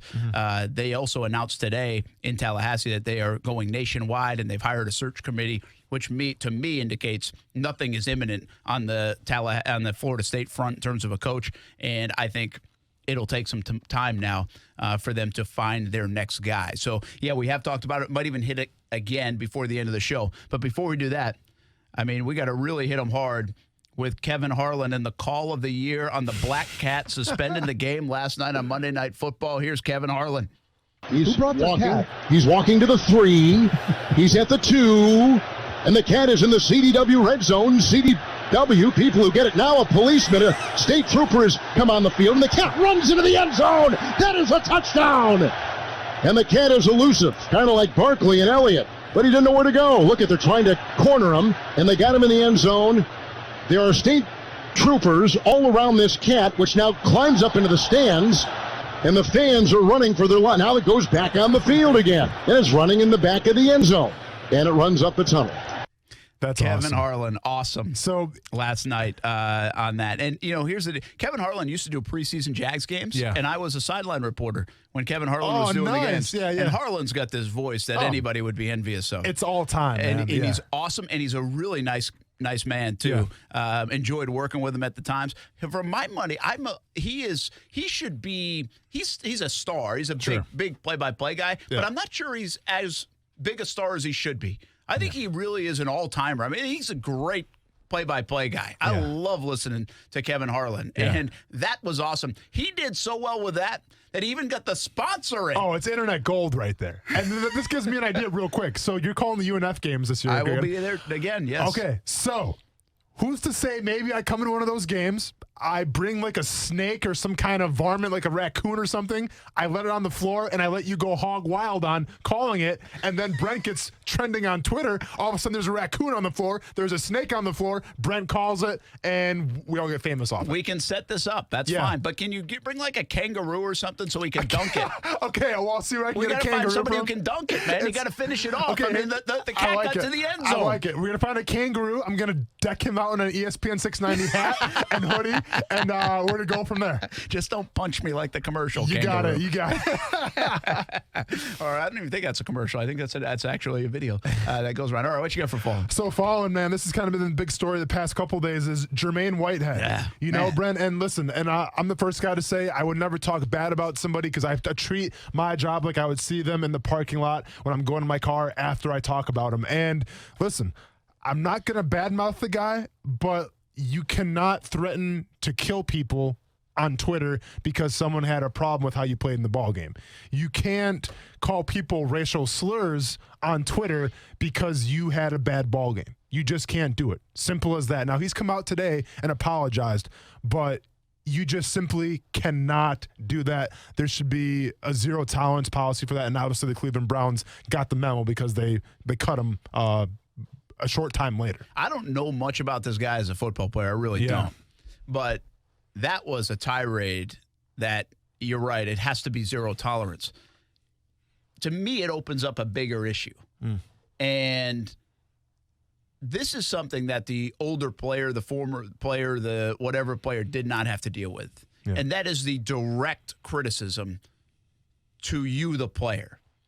And sometimes it can be out of hand. Yeah. And there's no recourse for the player. They can't say anything back. Now, listen, even if you wanted to say, hey, you're a dumbass or you're a moron and screw you, you can't do what he did. I mean, that's unbelievable what he did. But I'm saying from a bigger picture standpoint, it's not an easy time to be an athlete. And what your simple answer to me right now is, well, then stay off social media. Okay, so I can't go on social media because you might call me everything in the book because I dropped a pass or I didn't play well, and so I'm supposed to not do what I want to do. You know, I can see that back and forth. I don't know the answer. I do think players are way in tune, though, of what people are saying about them. That is different. That is not like it used to be. Now, listen, the newspaper's always been there. But I do think there was this segment of a locker room that might not read the paper, might not watch a TV. Well, it's almost impossible to not hear what people are saying about you. Even if you try to block me, Jalen Ramsey, somebody else is going to tell you if I said something that is crazy about you. You know what I mean? Now they might not say that about the fans, but you will find out is my point. I think it's a tough spot the players are in, but it's a no-win, and you can't retaliate, and you definitely can't retaliate like that. And listen, I experienced some of this when I played for the Jaguars, and I definitely experienced it when I got knocked out on national television to Greg Hardy, okay? I mean, people called me every single name in the book. They said I couldn't fight. I mean, I can go on for days of what people said to me. At the end of the day, though, if you're a professional athlete and you're on social media, that's great. That's great for branding.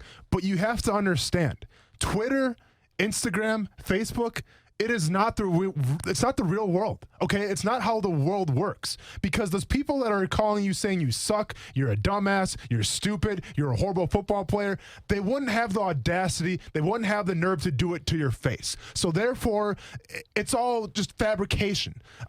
It's all just in their mind, okay? They're in their parents' basement, some of them probably, and they have nothing better to do but talk smack about somebody else. That's not how the real world works. So if you're a professional athlete and you understand that, then nothing's going to hurt you. It's when you take that stuff personal, when you let the person that's echelons and echelons below you, not only like as a profession, but also in society, when you let those people dictate how you behave, you're just as much as fault as they are, as the people talking smack. Coos, I'm going to do a bad host thing and blow like probably right through this music because Austin brings up something that's interesting. You mentioned the Hardy fight. Yeah. It's something we really haven't talked a lot about on the show. Yeah. We're not going to talk a ton about it right now. Yeah. But you bring it up from a social media aspect. Yep. And you've kind of hinted around on the show at times that was a tough time to get away from. How much did you think? I know there was disappointment you lost the fight. Of course. Because obviously that meant that next step, and you're still trying to grind up to that next step. Correct. But how much of it was the blowback on social media, the feedback, the everything else that kind of puts you in a not so great state of mind if that's a way to characterize it? To be fair, I think most of it came from just myself because I spend so much time, because I'm a big believer in positive thinking and, it's like seeing it happen. Like if you see it happen, you put it in the universe, it will happen. So I never envisioned me losing that fight. All I saw was my hand getting raised, celebrating him in the UFC. So yes, when I got beat, I was devastated. Probably one of the worst nights of my entire life, hands down. And to add the cherry on top, I did make the mistake right away of going on Twitter and things like that. And I shared the story. I went to In-N-Out Burger, and I was bummed, man. It was like I said, I was not in a good state of mind. Well, someone comes up to me, shows me the video on Twitter, like, dude, is this you right here? And like, it's me getting knocked out. So I had to live with that. But yeah, obviously people had something to say because I was kind of billed as the hero and he was the villain because of his past. And I was the guy that was supposed to, kind of put him in his place. And good was supposed to prevail over evil. And that's not what happened. So a lot of people wanted to take the ride with me because I was the guy to cheer for. So they bought a ticket. They followed along. They cheered me on. And when I lost, those people, for the most part, turned their back on me. And they said that I sucked. They called me every single name in the book, yada, yada, yada. How could you let this evil person, win? And it's crazy to me because that's not what I was fighting Greg Hardy, the fighter. I wasn't fighting Greg Hardy, this evil person who did a lot of bad things. I was just trying to fight this guy who's my size, probably a little bigger than me, and I was trying to get knocked out. I didn't take in the cage of all the other emotional BS that comes with the fight. So it was hard on me, and it took a lot of time. It took a lot of positive feedback from people, my family. To tell you the truth, Uber helped out a lot because I started to get, other people's stories of they're down on their luck, and all of a sudden me losing a fight on national television didn't seem so bad as maybe a guy that I met that's a surfer that's on his last years with brain cancer, but he's not getting the chemo. He just wants to surf, and that's it. I met that guy doing Uber, and it started to put perspective of, you know what? It's not the end of the world. The world's going to go on, and those people that are talking smack to me, they probably aren't going to do it to my face, and that's okay. Yeah, that's brilliantly said. And I think that's you have to come to that realization. Yeah. But it's easy for me to say, I don't have to. I might get a person that tells me I'm an idiot from time to time. Yeah. But not that wave of it. Yeah. Not the wave of this Cleveland Browns player that got it from the entire fan base. Sure. Not the wave of it from a Jalen Ramsey that the fans now have turned on. Yeah. Or a Leonard Fournette last year when things were going bad. Mm-hmm. And they're on that thing. So, I think it also adds. One of my favorite things said, and I forget now who said it, and I should remember it, but I love when people say, you have to have the courage to enter the arena, sure, right? Or the cage, or the football field, the basketball court, and especially where you guys do it, like you in the NFL or now this MMA thing, you have to have the courage to enter it on that broad scale, not just in your own backyard, not just in the small little town, not just even in your high school. Yeah. Or college, but now on this massive level, which so many people now do, which is cool and enviable. Yeah. But also you got to be ready for the other side of it if it doesn't end the way everybody wants it to end or the way you want to end. But the add to that is that's in general. That's been going on for decades and decades and decades. You have to have the courage to enter the arena.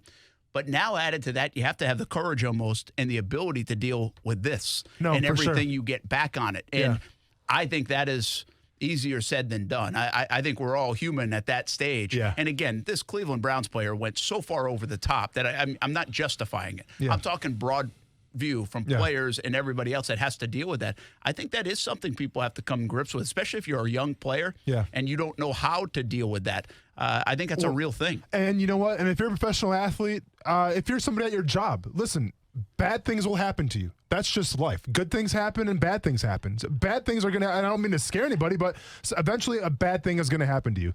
And if you're a professional athlete, if you make a bad play, people get on you, guess what? People may remember that play for a long time, But to me, you're not defined by the mistakes that you make, or maybe the accident that you took at work or something like that. You're defined by how you respond to it. When things aren't going your way, you're defined by your response. So I'm still trying to find my response in the fight game. I'm not going to let the Greg Hardy fight define who I am. I'm gonna pick myself up by my bootstraps, and I'm going back to work, and that's just the way it is.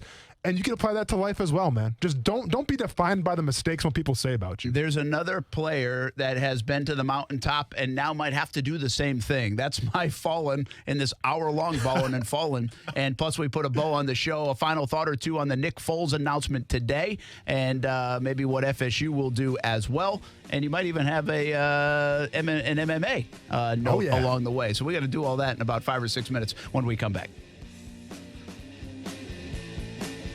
At home or on the road, Action Sports Jacks is with the Jaguars, win or lose. We cover it all here on ESPN 690 and on TV on CBS 47 and Fox 30. Countdown to kickoff on CBS 47 at 11:30 a.m.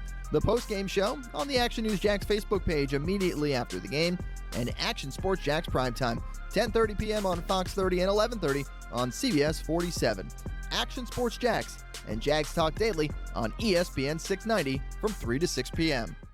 What's up, Jacksonville? This is Allie McDeal from both Best Bet Card Rooms in Jacksonville and Orange Park. Head to either Best Bet location November 30th for a chance to win $12,000. Jump in a cash game at either location for a monster high hands. The player with the highest hand between noon and 6 p.m. will receive $6,000. Stick around. The high hand will reset, and the player with the highest hand between 6 p.m. and midnight will also receive $6,000. For more detailed information, visit them on the web at bestbetjacks.com. Best Bet, where anybody can win. Trust, tradition, and quality. A winning combination to feel good about your home. Sometimes it's just that time to replace your roof. Or maybe you need to fix your roof after a recent storm. Hey, everybody, it's Brent Martineau of Action Sports Jacks. And there are so many roofing companies in the area. But which one can you trust? Let me tell you about my friends at Jack C. Wilson Roofing Company. Trust a family-owned business with owners that grew up right here in Jacksonville. Talk to the owners directly. Get free estimates. And you can trust Jack C. Wilson Roofing to walk you through each step of the process. Tradition? Jack C. Wilson is a name you know. The longest-standing roofing company in Northeast Florida. They have been repairing and replacing asphalt shingle roofs since 1946. How about quality? A roof you will tell your neighbors about. Quality from start to finish, shingle by shingle.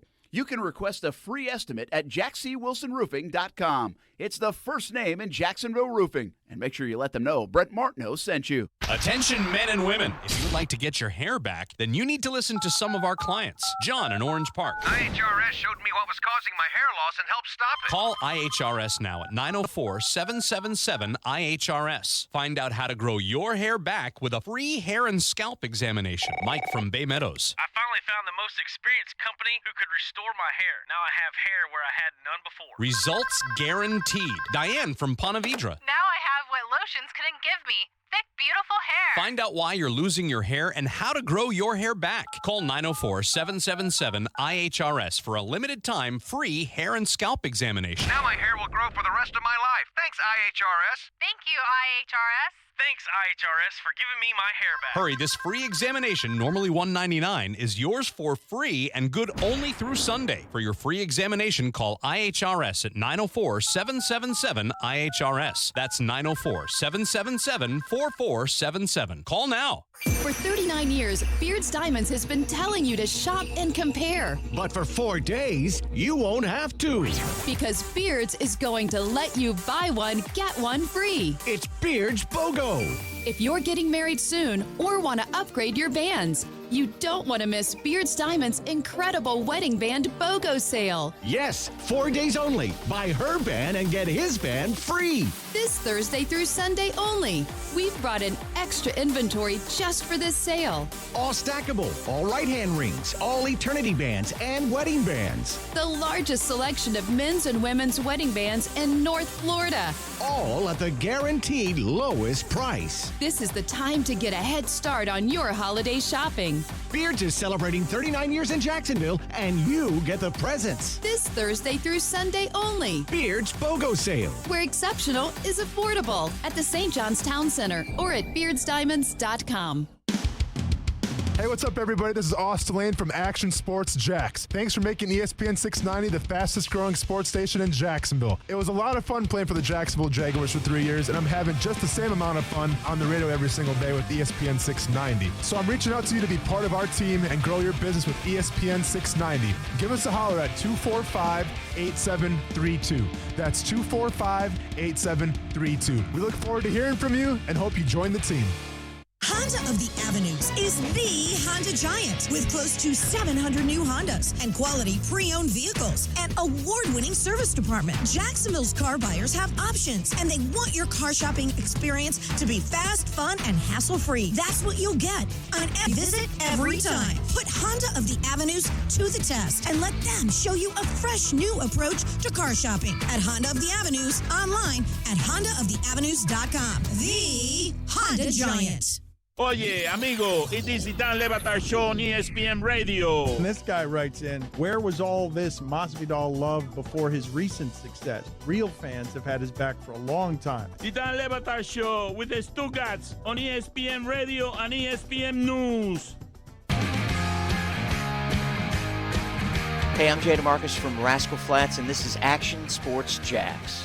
You know, the example of Gardner is an example that's been going on quite a bit on this team, but, you know, it doesn't get as publicized, or I might not bring it up to the team as much, you know, and I brought it up today, but I think people like Najee Good, who was brought in as a backup linebacker who's starting now, you know, guys like Trey Herndon, who was thrown into a role and is playing well for us, you know, just being ready, and I think it's a great example for all of our players. I thought that was a really good example from Doug Marrone. Some of these other guys we're not talking about them had to fill in and done a nice job. Minshew is one of those guys that did a nice job. Now it's back to Foles. And, you know, if Quincy Williams were to get healthy again and play, then Najee Good might be out of there. Yeah. You know, but we put so much on the quarterback position, and rightfully so, but we do it. Hey, real quick, my phone was Cam Newton. Just a simple question, okay? Yeah. Cam, just a simple question.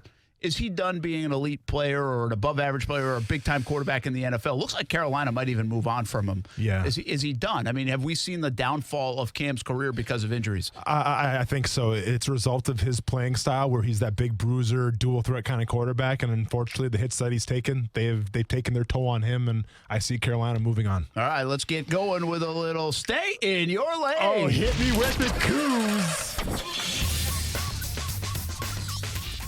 You all right, Coos? I'm good. So cruise control, Brent. You know, we're in the ESPN 690 Fantasy Football League. The stakes have never been higher. As you know, I'm undefeated right now. And last night, I'll be honest, I was taking Coos a little lightly, right? I wasn't worried about him. I was ready to move on the next week. I was down by 8 points with 20 seconds left. I had the Cowboys defense. All hope was gone. I was desperate. I go to my cell phone, call up Jerry Jones. Jerry? He answers the phone. Austin, how you doing? Long time. I haven't heard from you. I'm like, I know, Jerry. It's been a long time. How's the show going? It's going fantastic. Thanks for listening in. Jerry Jones, big ESPN 690 fan. And I go, hey, Jerry, go ahead and put me on it with Coach Rod Marinelli, the defensive coordinator, obviously, from Dallas Cowboys. I talked to Rod Marinelli, man. Rod Marinelli, hey, Coach, how you doing? You know, Joe Cohen's one of your descendants, and I played underneath him. Oh, yeah, how's Joe Cohen doing? I have no idea, but, hey, I have a little request from you. Can you tell your defense to do something special for me? Can you call a blitz? Can you call a blitz? Can you make a turnover and score a touchdown? He's like, Austin, I don't know what to tell you, man. Like, this game's out of reach. I don't want to come across as an a-hole by trying to score another touchdown. I'm like, just please, it mean the world to me. He's like, I'll see what I can do. And he said, one more thing. Who you playing in fantasy football? Why do you need us? I go, Justin Kuzart. Oh, do you mean the guy that, you know, made fun of your dreads and said you're not professional because you have long hair? I'm like, Coach Marinelli, that's exactly the guy. He's like, and I quote, I'll see what we can do. 10 seconds later, Cowboys score a touchdown. I get 9 points. I beat Kuz by 1, and I am still undefeated in fantasy football. Welcome to the show, Justin Kuzart. Karma. Yep. Karma, Coos. You better believe it. Man, you almost had him, dude. I had a tweet ready. I had a text ready. Hey, and you want to know the best part about it? So I didn't call Jerry Jones, shocker. I turned the game off with 2 minutes left because I'm like, there's no way I was going to win. No way I was going to win. The only reason why I knew I won was because Coos texted it after the game. I hate fantasy football. I hate fantasy football. I was like, go on, what? And I checked the scoreboard, and I win. Pump your brakes. Pump your brakes real quick, man. So the UFC fights, I told everybody to tune in and watch it. Hopefully you did, but I apologize for the outcome. Listen, you can't have the BMF belt and then call it due to the fact that Nate Diaz had a cut. It was a bad look for you, the UFC. Yes, Jorge Masvidal was winning that fight single-handedly, but at the same time, Nate Diaz, it's not how he starts. It's always about how he finishes. He has the best gas tank, has the best chin in the UFC, and not letting that fight go 5 rounds was an absolute travesty to the sport. Will they rematch? Jorge wants it. Dana White said no. Yeah, so but is he just see. setting the table? Give the fans what they want. I think they do. I think they do a rematch. You think fans really want that? They want to see it. I think they want to see it. You absolutely have to see it because it's for the BMF belt. The storyline was there. Nate Diaz all bloodied up because he's going to come back and maybe get a knockout. Like, the storyline was there for the BMF belt, and they just ruined it because they fought in Brooklyn, where there's a second year in the UFC with the fight commission. The doctor got scared, and that was it. Yeah, so, come on, Doc. So this time, if you do it again, fight in Vegas where they have a good upbringing there. All right, the big news today, still no coach for Florida State. The search is on. They've hired a search committee. No Bob Stoops, hasn't signed anything. And around here, it's Doug Marrone names Nick Foles the starting quarterback of the Jacksonville Jaguars earlier than anybody anticipated. Thought that might come next week, but really to no surprise. We'll talk all about Foles more tomorrow and what it means for Minshew. And we want to get into more of the red zone talk between these two quarterbacks. We've got some numbers to support it. We'll have that on Wednesday's show. That's going to do it for Action Sports Jacks on ESPN 690 here on a Tuesday. I'll see you on TV, CBS 47 and Fox 30 tonight. As you know by now, I love the wings at Mr. Chubby's Wings. Hey, everyone, this is Brent Martineau. You'll love them, too, and you have to try the wings. But Mr. Chubby's has a full menu. Parents, kids, and sports teams, this is made for you.